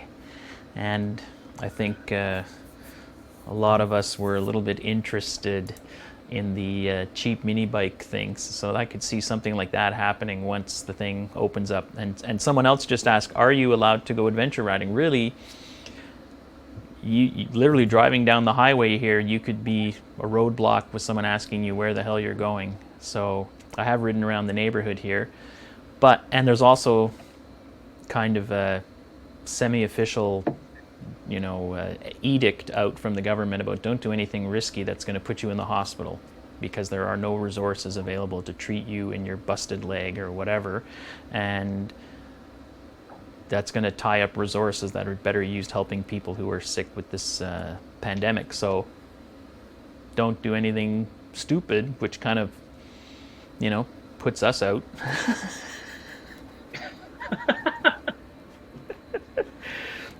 What kind of work do you guys do? I'm actually work in the video biz. So I work for a company that has their own little video production facility. So I'm the studio manager for them. So that's what I do. Ivan and Dave and Mark all work in aerospace, because a lot of aerospace here in Montreal. Jason, Chris are in IT, or I don't know, computer-y, programmy, something-y. Who else? Mark Olivier works for pharmaceutical. Yep. Who else is? I guess that's it. I guess that's what we all Pretty do. much. I was a stay-at-home dad for I don't know, 7 or 8 years too. That was a good job. That was the best job I've ever had. I highly recommend it. If you can just stay home. And that's why you'll notice too, some of the videos from way back then had way more work put into them because I was actually at home and I didn't spend my whole day working on videos. And then when you get home, you're not exactly super excited to, hey, let me sit down and make a video. So that's what we all do for a living.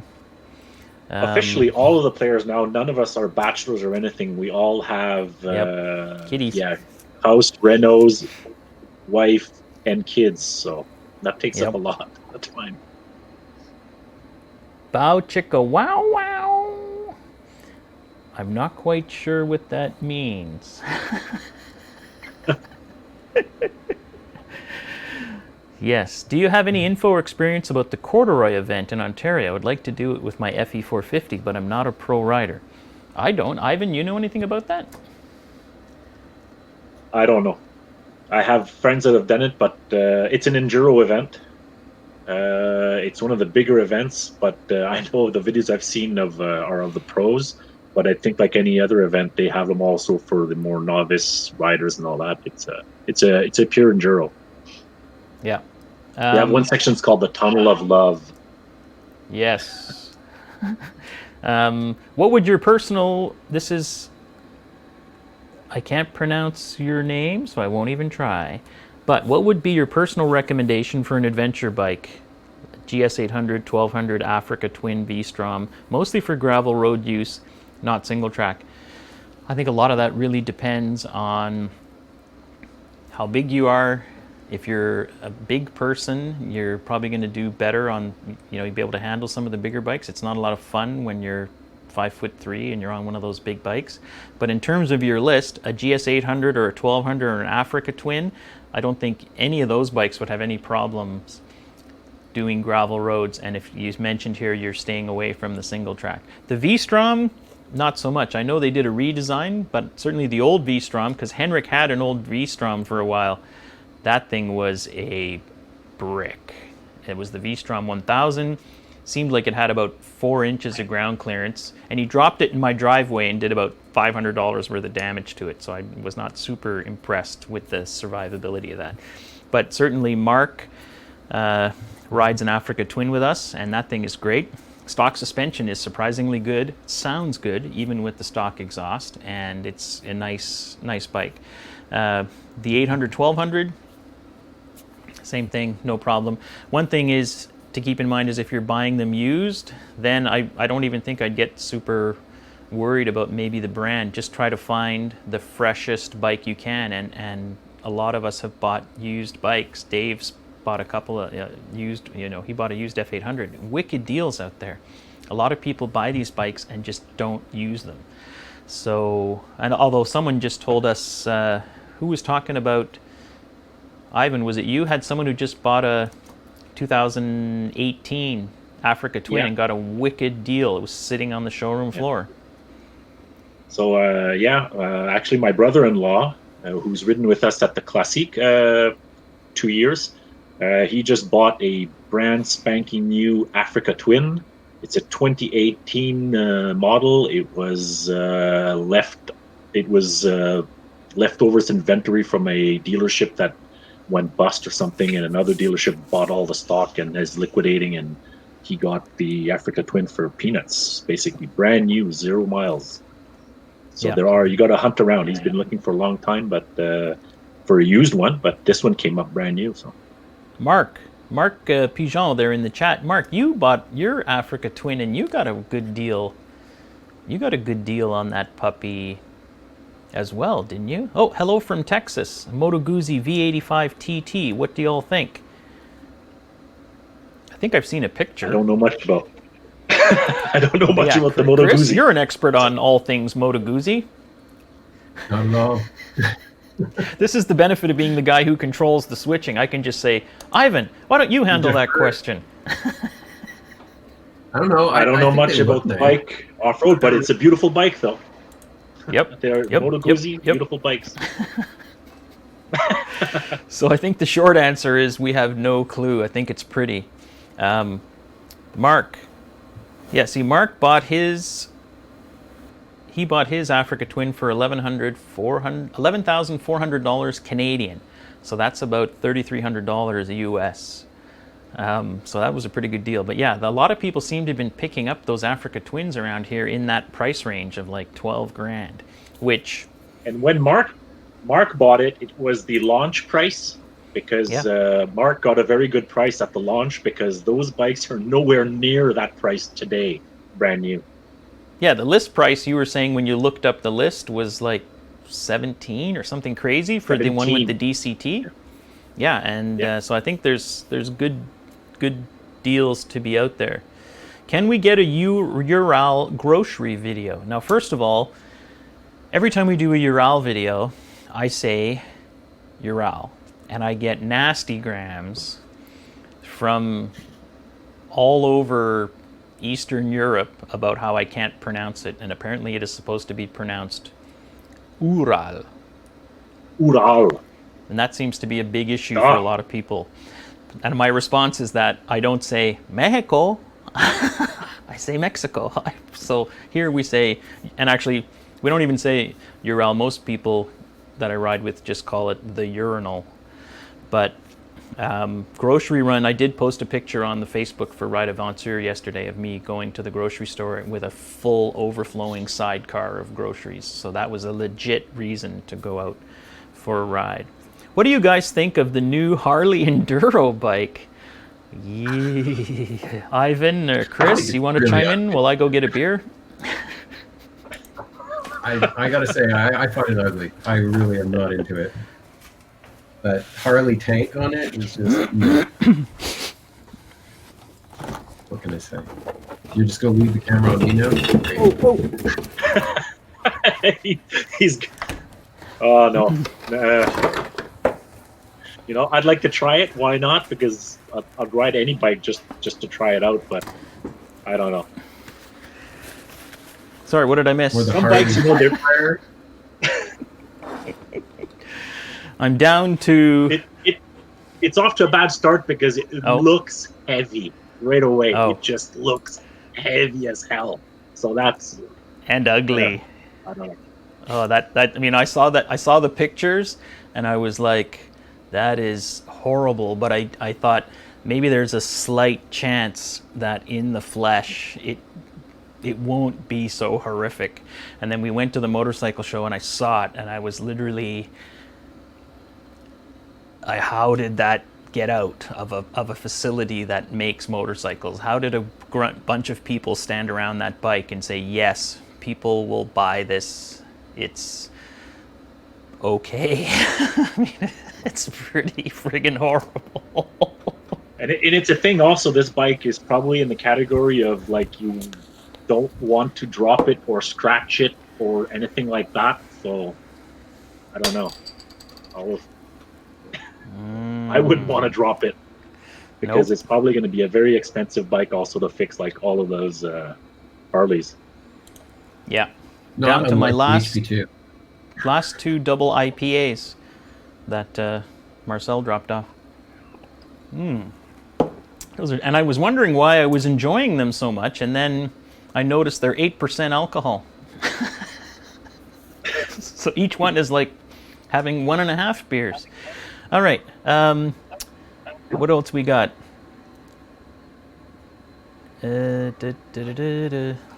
Love, yes. Okay, another message that's hidden. I agree. The Pan America is big and ugly. That's interesting because you didn't use any profanity and yet your message was still hidden. Apparently the designers had a Jeep in mind. I gotta say, it really is a bizarre, and like somebody, who is it here? The rail sailor. Yeah, it really is strange.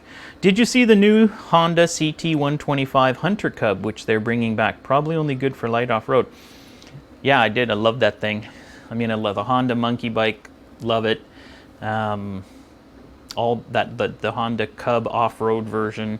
I'd love to get one of those. The snag is they're still not giving those puppies away. They're like $3-4 grand plus, at which point, and you got to plate it. Plate here is still a couple $100. You got to insure it.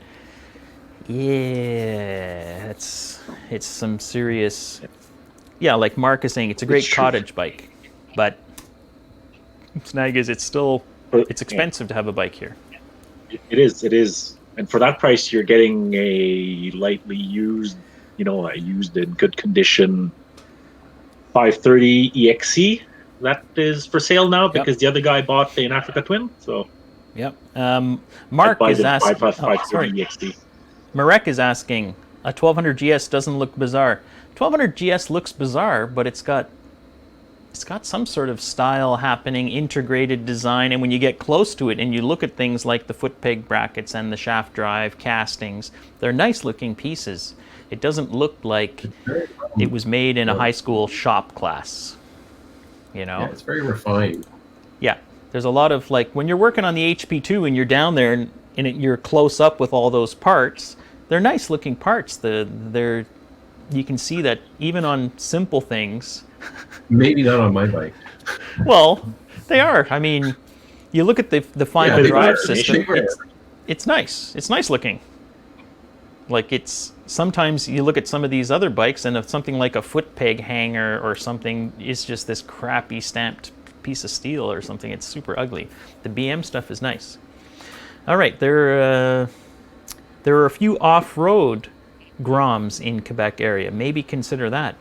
Well, Mark is our in-house small bike guy, and he's got a whole bunch of little bikes around, and every year he does a thing at his place called Mark's Moto Madness, and a bunch of guys showed up last year with these super modified Groms with dual exhausts and carbon fiber and everything, and man, those things were super cool. But yeah, so like just as a kind of a toy to kind of goof around with, it's a lot of coin.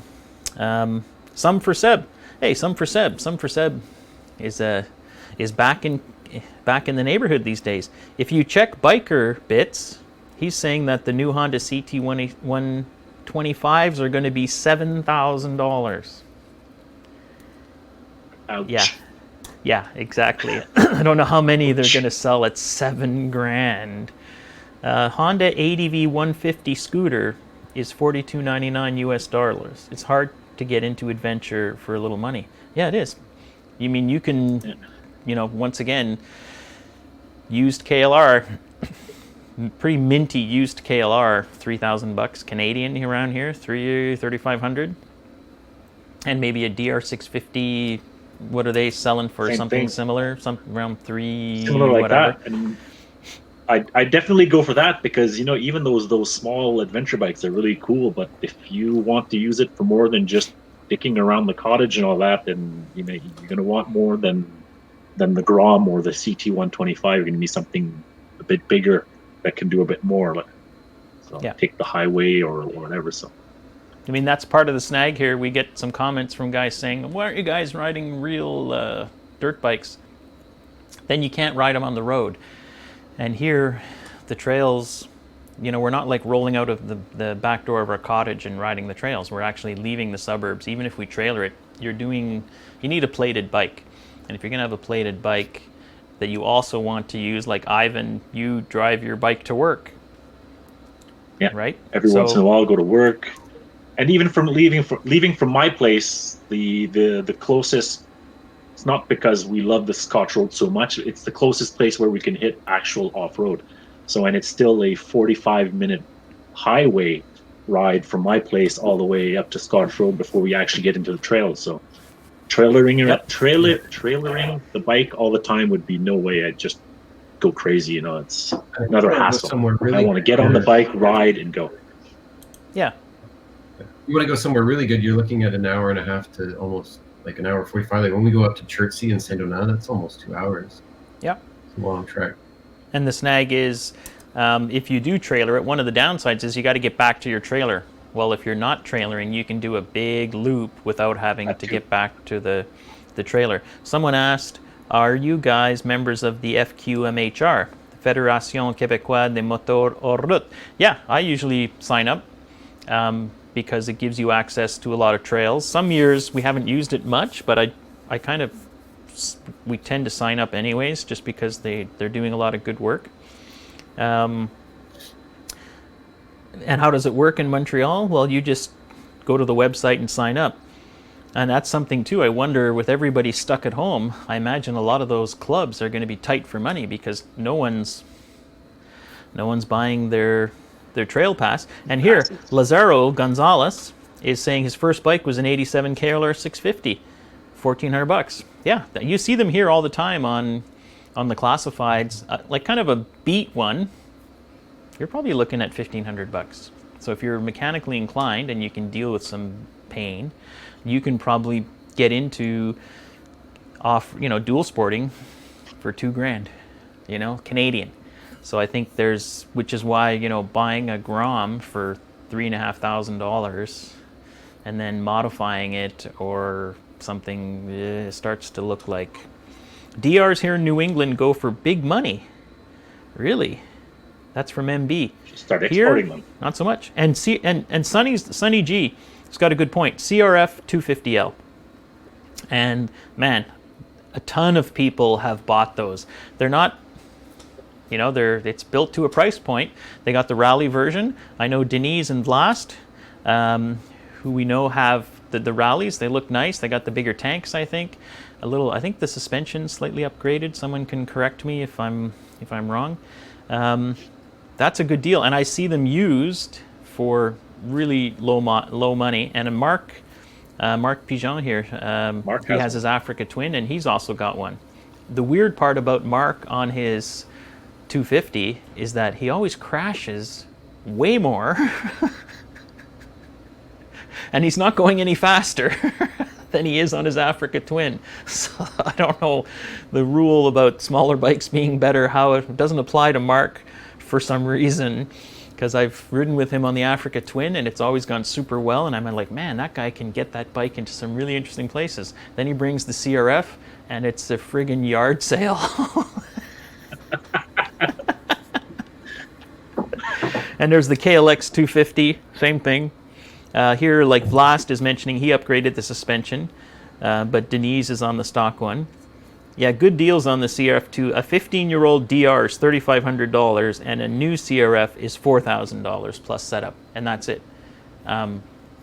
Here, the bike market is strange. We don't seem to get the wicked deals that I see in the States, because like old Japanese crap, like a 1980s Honda anything or Yamaha, whatever. People think that just because it's old, it's valuable, and everyone's trying to sell these things for $2,500. To me, those are $500 bikes.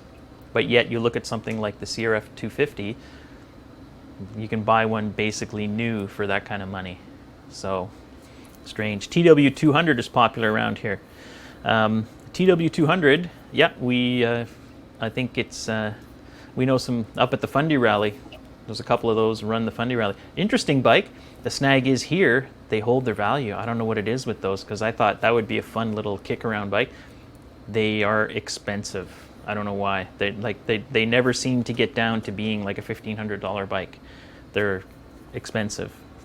Yeah, see here, picked up a KLX 250, 2018, last year, for $4,000 Canadian. And that's Charles up in New Brunswick.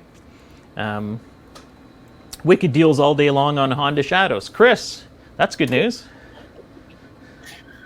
Right. I'm not selling the HD2. No, but wouldn't that would be a very entertaining video series. We put knobby tires on a Shadow and take it off. That'd be fun. Yeah, like doing the classic. We need a metered bike for the club, and we can store it in Ivan's garage. That's true. And then, What? That's true. Now that we Leave have the free, seat. unlimited As bike long storage. as the seat stays on the bike. Yeah, well, hey, I wrote the seat. You don't need the seat. Exactly. Zip tie some foam on there.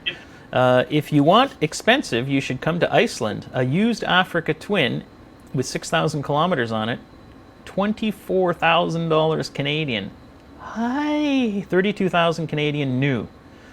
Wow. V-Strom is 25,000 Canadian.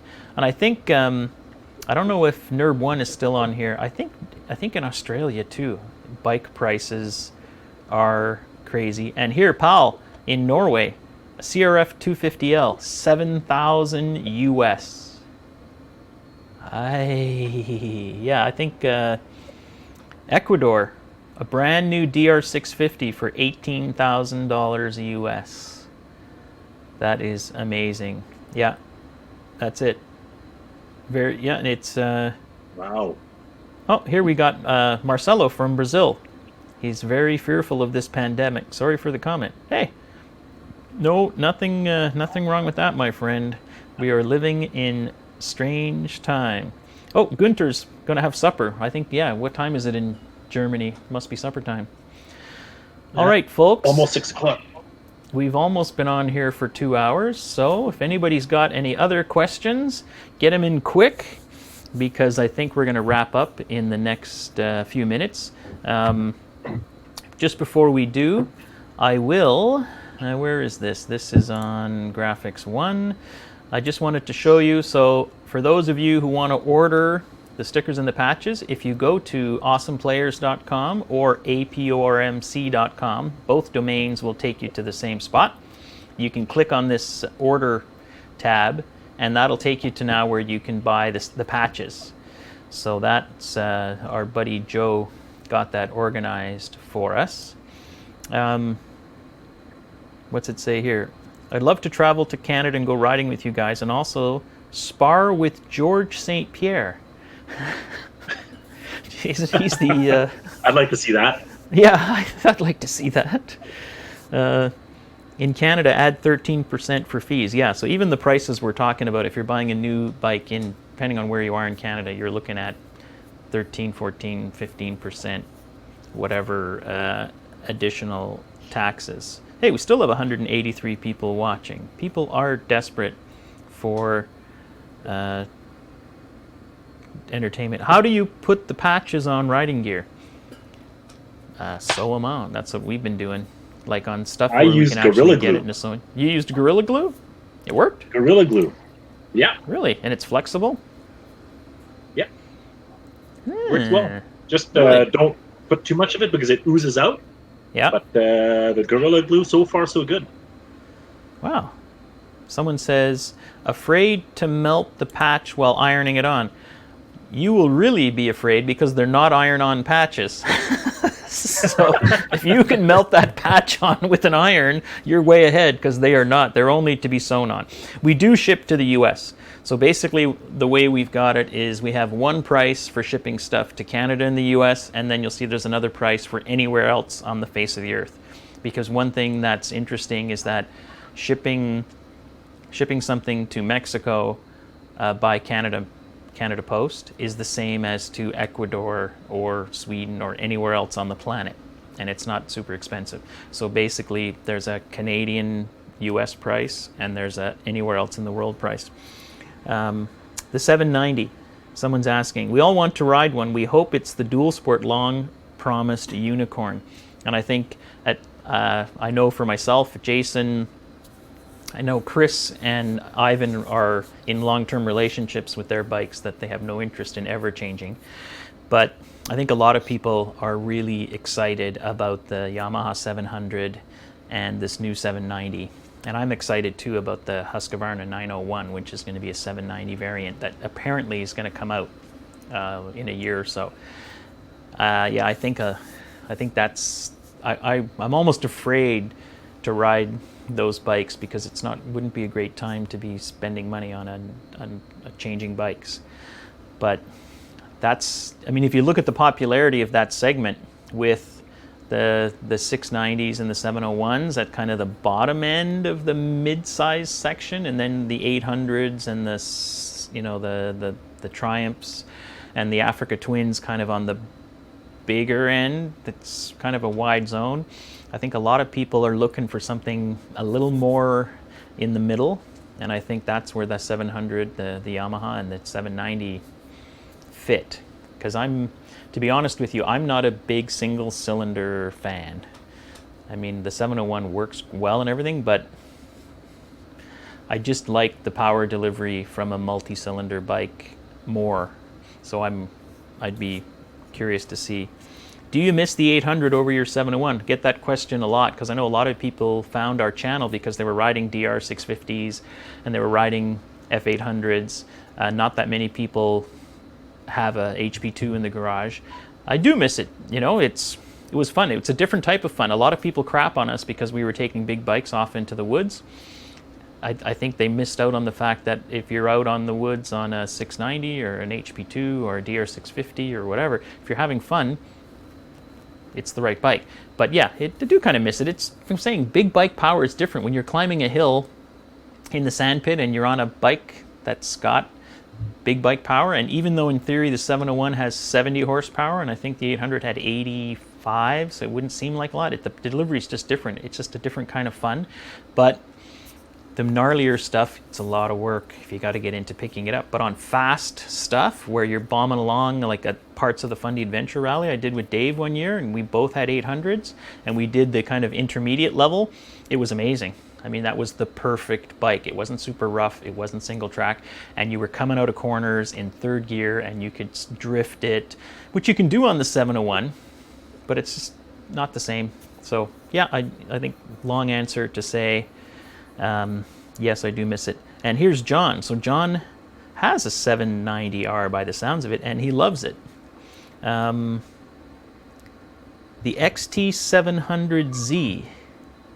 Is that the new Yamaha? Is that the official name? XT700Z? Or is that a different bike?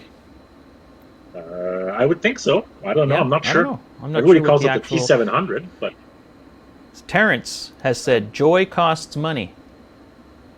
yeah, I think this that's is, for sure. when people say money can't buy happiness, they've never ridden a motorcycle. I guess, because, yeah, LC8 power, yeah, love thumpers, XT660, yeah, there's a lot of nice thumpers out there. I mean, The you Viking you is one of you those. like your 690. I like Ivan? my 690, and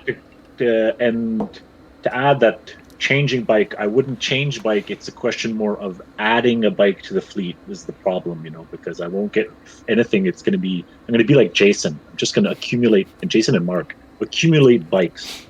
So Yep. that's the If I harder ever get a bit. garage, But same. Yeah, I think if Chris had a garage, he'd probably If I be. had a garage, I'd have more than one bike, definitely. Because Yeah. I'd like a little bike to tour out on, and I'd like a scrambler. Yeah, But scramblers are cool. I don't have Someone- a garage, so Stan is saying, in his humble opinion, actually, he did not say humble, he just said his opinion, the KTM 640 Adventure is still the best out there. Kick and electric start, 153 kilograms weight, but when on the highway, your ball sack is near your chin after 5 minutes. Yeah, that's. Jason, you got a comment? Jason has one. Jason has one, and he rode it all the way to the tip of South America and back. So, if you look closely at Jason, yes, you'll notice he has 3 Adam's apples, which is odd. But and he also knows how to take that bike entirely apart and put it back together. So yes, there's Jason. They've never had any. Not quite sure who Jason is responding to. Maybe he's talking about fun. I mean, the XT660, I was going to buy it on the past, and it was mono-cylinder, and I didn't like that. Yeah, you know what? It's test riding it. People are always sending us notes saying, which bike should I buy? And it's like, man, you gotta go ride them. And you know what? If you haven't done a lot of off-road, and probably whatever you buy, the first bike is going to be the wrong one, because you're either going to buy something big, and then you're going to want to do some more hardcore stuff, and it's going to be too big, or you're going to buy small, and then you're going to realize you're doing a lot of distance and gravel, and it's going to be too small. People seem to go through a progression. A lot of people buy KLRs and DRs, and then down the road end up on something else. But those are kind of great bikes to get your foot in the door. There have been a few questions going by, and it's been asked before about my bike with the rally kit and all that. Like, what's the weight? My 690 fully fueled, which is 32 liters of gas, and the way it is just under 400 pounds, 385-ish pounds. So that's 175 kilos, something like that. Yeah, and I think stock is that with with or nothing. without gas? Yeah, that's a lot full of gas. fuel, fully loaded. But That's I a think lot of gas, stock, too. aren't they like in the brochure? A stock 690 or 701 is somewhere in the 330 pounds, isn't it? 315 dry, Dry. and it comes out to like 330 with fuel, I guess. Yeah. Someone's asking, is it easier to work on a 701 or a 690? I'd say it's pretty close, considering it's the same Probably motor. exactly the same thing. Yeah, Exactly the same. they're set And up it's exactly really the same easy. way. It's really easy. Like I've never done a valve adjustment on the 701, but considering I'm just going to drag it down to Ivan, who's done 20 of them, I think it's going to be pretty easy. You got almost there. Then you did the head gasket. Oh no, that was on the 800. You did that. I did the valve cover gasket. But Ivan, you have shims? Yes, I do. Good, because I'm Got a nice box of pills here. nice. Wiseco, cool. Wise Peter Rollins. I added the 450L to the fleet on my 1200 GS, and yeah, so I mean, perfect world, 2 bikes, and Peter's gone up to the Fundy and had some excitement on his 1200 GS. I think he was in the rhubarb. Pretty good on one of those events. Did you do anything with the 690 701 running lean? Well, Ivan and I are kind of in different camps, because Ivan's bike is older, where you could hack into the fuel injection. So Ivan has done a custom mapping using what's it called, Tune ECU. Tune ECU. Yeah. So you could get in there and mess with it. On mine, which is the newer generation, you're locked out. Yeah, I'm not too as familiar with the newer generation. What you'd have to do with that, probably a dealership remap. Remap or Power but Commander. If you wanted, yeah. But usually, if you want to do that, you have to get rid of the catalytic, or you have to be very careful because otherwise you'll just wreck whatever anti-pollution system, whatever you got there. So Yeah, like my cat's gone and just because yes. the stock exhaust would just Yeah. barbecue because the cat wasn't under the motor like on an F800 or 1200 GS or an 1150 GS. It was in the muffler right there. So I got rid of that. But I've never really had any fueling issues. I think there's guys who are doing big airbox mods and stuff that they need more fuel. But I don't know. I've never found like a modern Fuel 7.0. injections, they're adaptive also. So after time or reset, they will adapt to whatever's coming in and set the fueling correct. But yes, they do run lean because they of emissions and all that. They have to pass certain tests to be able to be put on the market. So they do run a bit lean. I wouldn't worry too much about it unless you're going full hardcore. And 70 horsepower on a 2020 701. What are you doing where you got to start getting in there and spending a crap load of money on more power? Those who run the power, they probably have motard, the super motard or something like that. They're running on the track, but when you got that power, it's like 50% of it is too much. Like 30 horsepower is enough when you're doing technical off road in my mind, and unless you're a bit on the highway, but then that's just constant throttle speed. You don't really need the horsepower. Yep. Those people who say, I need the 70 horsepower because I'm doing off-road trail riding. Holy shite, what the hell are you doing? I don't know. Probably maybe out in the desert if you're an amazing rider. But here in Quebec with tight trails, how often are you holding it right to the stopper with 70 horsepower on tap? Not too often. And remapping is one thing too. The throttle, when we did the bike swapping at Fundy one year and all that, it's the Africa Twin that I rode for Mark's and mine. His has a bit more horsepower, but it's heavier and it was a bit more tame and comfortable. My bike is that's where I realized it more is it's totally violent. It snaps. It's not as nice to ride when you're on the highway. When you got that power, it's pretty much in your face. So power is relative, and it's not always a good thing. No, and power delivery is a big part of it. Here we got something from Stan. Just curious, when did you guys start riding bikes, and did your bike taste change when you got older? So let me jump on that one first. So I started riding bikes in 1989, bought a 76 Honda 550. I had a bike a couple of years before that, a little Yamaha two-stroke 77 Yamaha RD200. And then didn't have bikes for a while. Bought an old Honda 550 four-cylinder, rode that for a year or so, and then realized that I wanted to travel with my girlfriend at the time. So I actually bought a Goldwing. So I had a Goldwing full-on luggage Luxo Tourer for 10 years, and then I bought an 1150 GS, but full bags, massive windshield, all that crap, and basically used it as a Goldwing for almost 10 years. And very briefly in there, Joe and I and Henrik had KLRs. So we all bought these KLRs, and for a little bit, we did like 2 off-road events, which we loved, but for some reason it just never grabbed us, and we were busy, so the KLRs went the way of the dinosaur.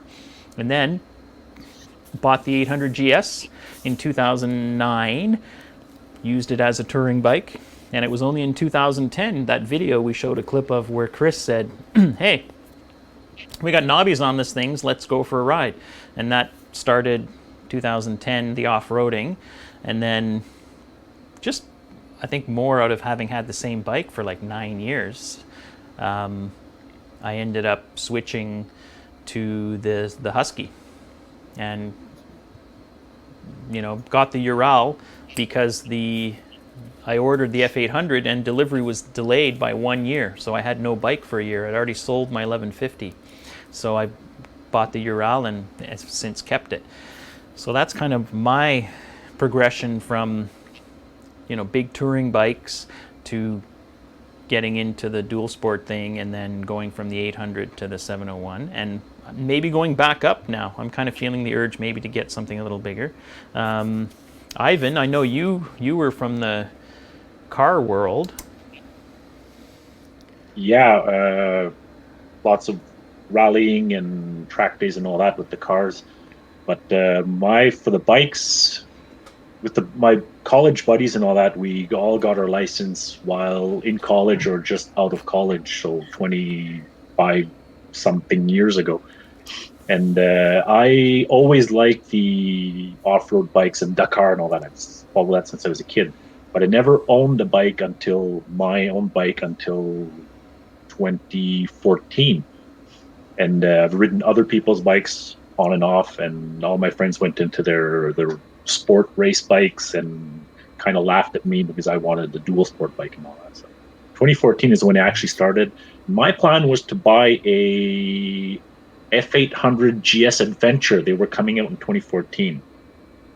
And that I knew about the 690, but I didn't like the fuel range and all that. And that all changed when I went on vacation to Switzerland and passed by the shop at KTM Basel and saw the rally kit that he was selling. And that day, the Canadian dollar was worth more than 10-12% more than the US dollar. So that was fantastic. I got a fantastic That was a while deal on ago. That was it was 6 years ago. Wow. 6 years ago, the Canadian dollar was worth more than the US dollar, so we were buying all kinds of crap everywhere because everything was cheap for once for us. Yep. And that's what it's been ever since. Wow. Switched from the idea of the F800 Adventure to the 690. Chris, was your first bike the started 1150 GS? Yep. Yeah, I started in 2008, I think, was when I got that bike. The gray one. Yeah, and the silver 1150 GS. The one that was baked in the yeah. sun. Is that the one? For a very long time. All the plastics were cooked. The guy I bought it from had stored it in his backyard, and so that started the trend of storing bikes in my backyard, I think, because mine have lived in the backyard the entire time too.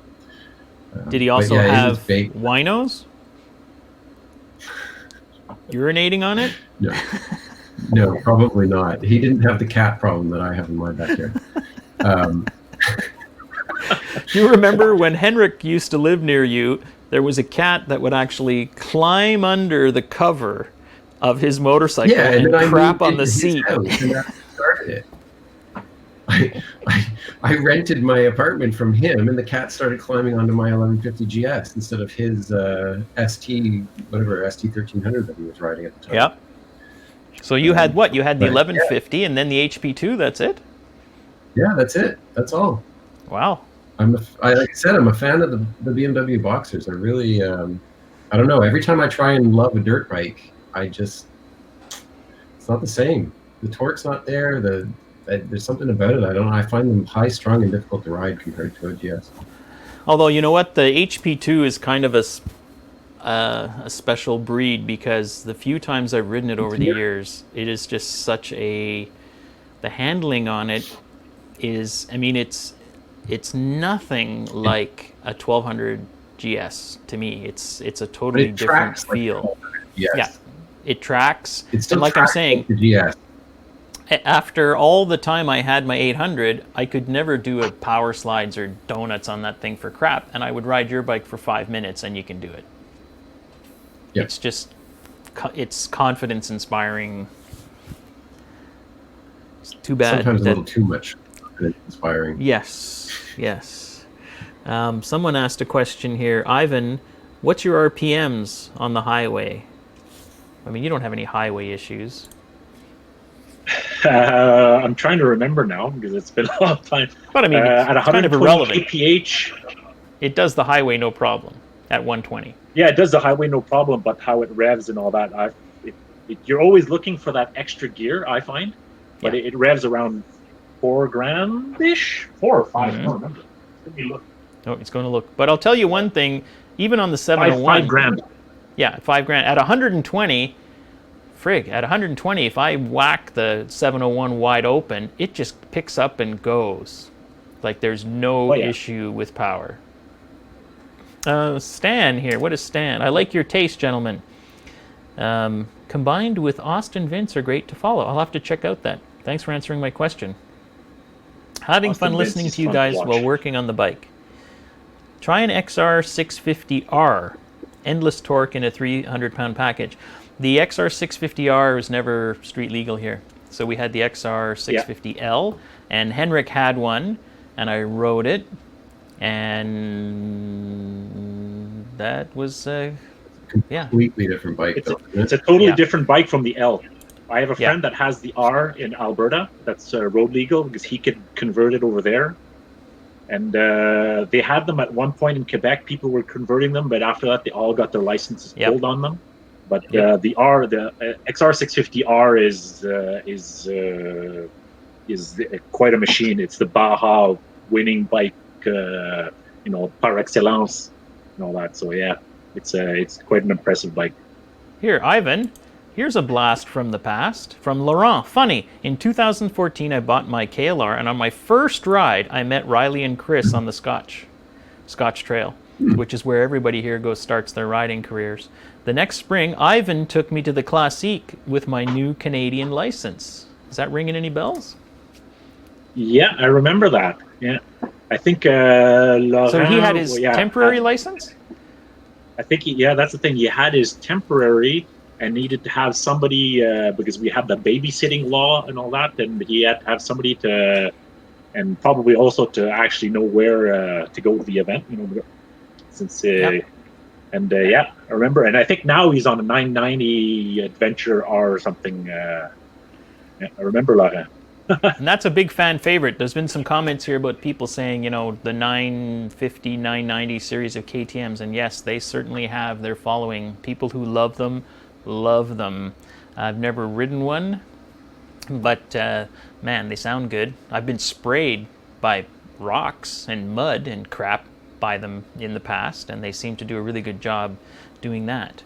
So, well, boys, I'll throw it back to you guys. Chris, Ivan, any last thoughts? Let's put Chris on the spot first. No, I don't know. I'm just hoping I can ride this year. Last year was a wash. The 1 year where you get geared up and start rolling and nothing's happening. Yeah, I bought a new helmet last year. It's 2 years ago now. Hopefully I'll be riding this year if we're allowed to leave our houses again anytime soon. I don't know. Summer might be a write-off as it is. So.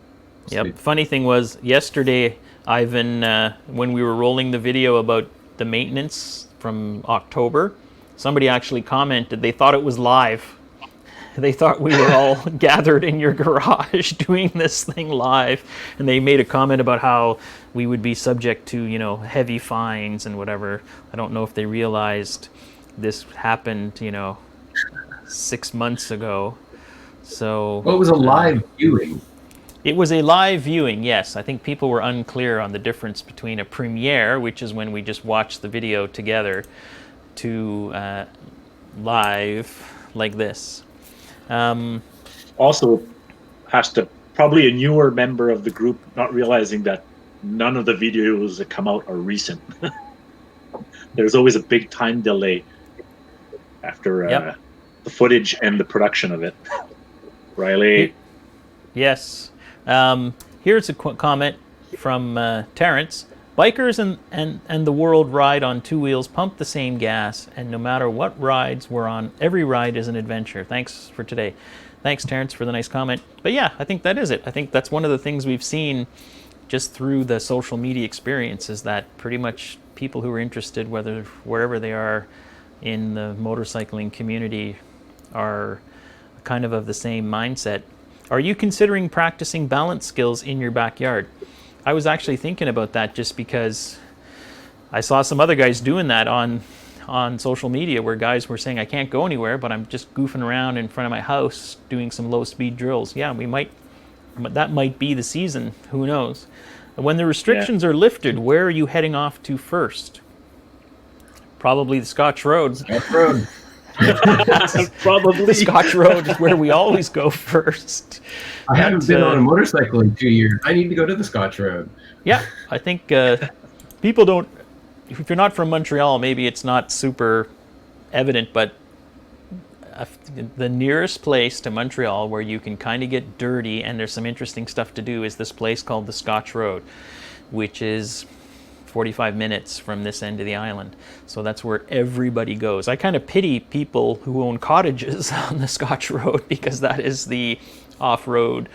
And well, you know what? We go to the Scotch Road on dual sport bikes, and it's no big deal because the other crew that uses the Scotch Road is the ATV crowd. And one thing I've noticed about them is they are way louder and tear things up way more than we would ever do. And they also, whenever we meet them, seem to be also drinking a lot while they're riding, because we'll see them at a stop and everybody's pulling out beers and doing whatever, which we don't do when we're riding. So I imagine in the grand scheme of terrorizing people in that part of the world, a bunch of guys on BMWs and KTMs are probably not even on the radar compared to the ATV crew. So that's probably where we go. And yes, Vlast. We've got to get Vlast out there to the sandpit and Denise and do a video with those guys. All right. I guess we'll wrap it up. So let me get organized here. I will actually queue up the closing logo. All right. Well, folks, once again, thanks for watching. I think we had a pretty good audience this time. Next week, we're going to do the same thing, Sunday at 10. But next week, it'll be a little bit different because it just won't be people from our little club here in Montreal. We're going to have our guest from Australia. So I think we'll have a bunch of video clips that Brendan's preparing. So we'll watch some of the clips for those of you who aren't familiar with his channel, and then we'll have a nice chat with him about the Australian off-road motorcycle experience. If you want to kind of get a taste of it, head over to YouTube, type in NERB, N-E-R-B 1, and watch his clips. And there's some really good stuff, and that'll put you in a great spot to participate for next week's show. So, Chris, thanks for getting up early. Well, you get up early anyways, don't you, on a Sunday morning? I'm up early every day, yeah, unfortunately. Well, my children still haven't learned to sleep in. No, and Ivan, you haven't been to bed yet. You were up all night booze hounding, right? So. Yeah, exactly. No, actually, I was trying to get a good night's sleep because I'm up early every day also. So office starts at 6:30 in the morning. So. And we got to work on your lighting for the next show, so you don't look like you're on fire. That's going to be our little project. Some people might have noticed from the videos I got in episode 4, I had installed brand new lighting in my garage so I can actually see what I'm working on. But we need some subtlety. We need some subtlety. And from here at the Awesome Players unofficial headquarters, thanks for watching. If you have any other questions and stuff you'd like to ask us, we'll be back next Sunday at 10 a.m. Eastern Standard Time. I never even bothered to see on Facebook if anybody was watching. Just watch us on YouTube. Don't watch us on Facebook. So we'll have NERB 1 next week. And then I think after that, we'll probably either have Jason in to talk about his South American world trip that he did. Also, I think there's been a lot of people want us to do something about equipment. So I think we'll do one on gear and maybe something on our toolkits. So anyways, let's get the logo You're going to put out up. a new video? And a new video. I don't know if I'll have time to do a new video for next week. I am working on it. So thanks for watching.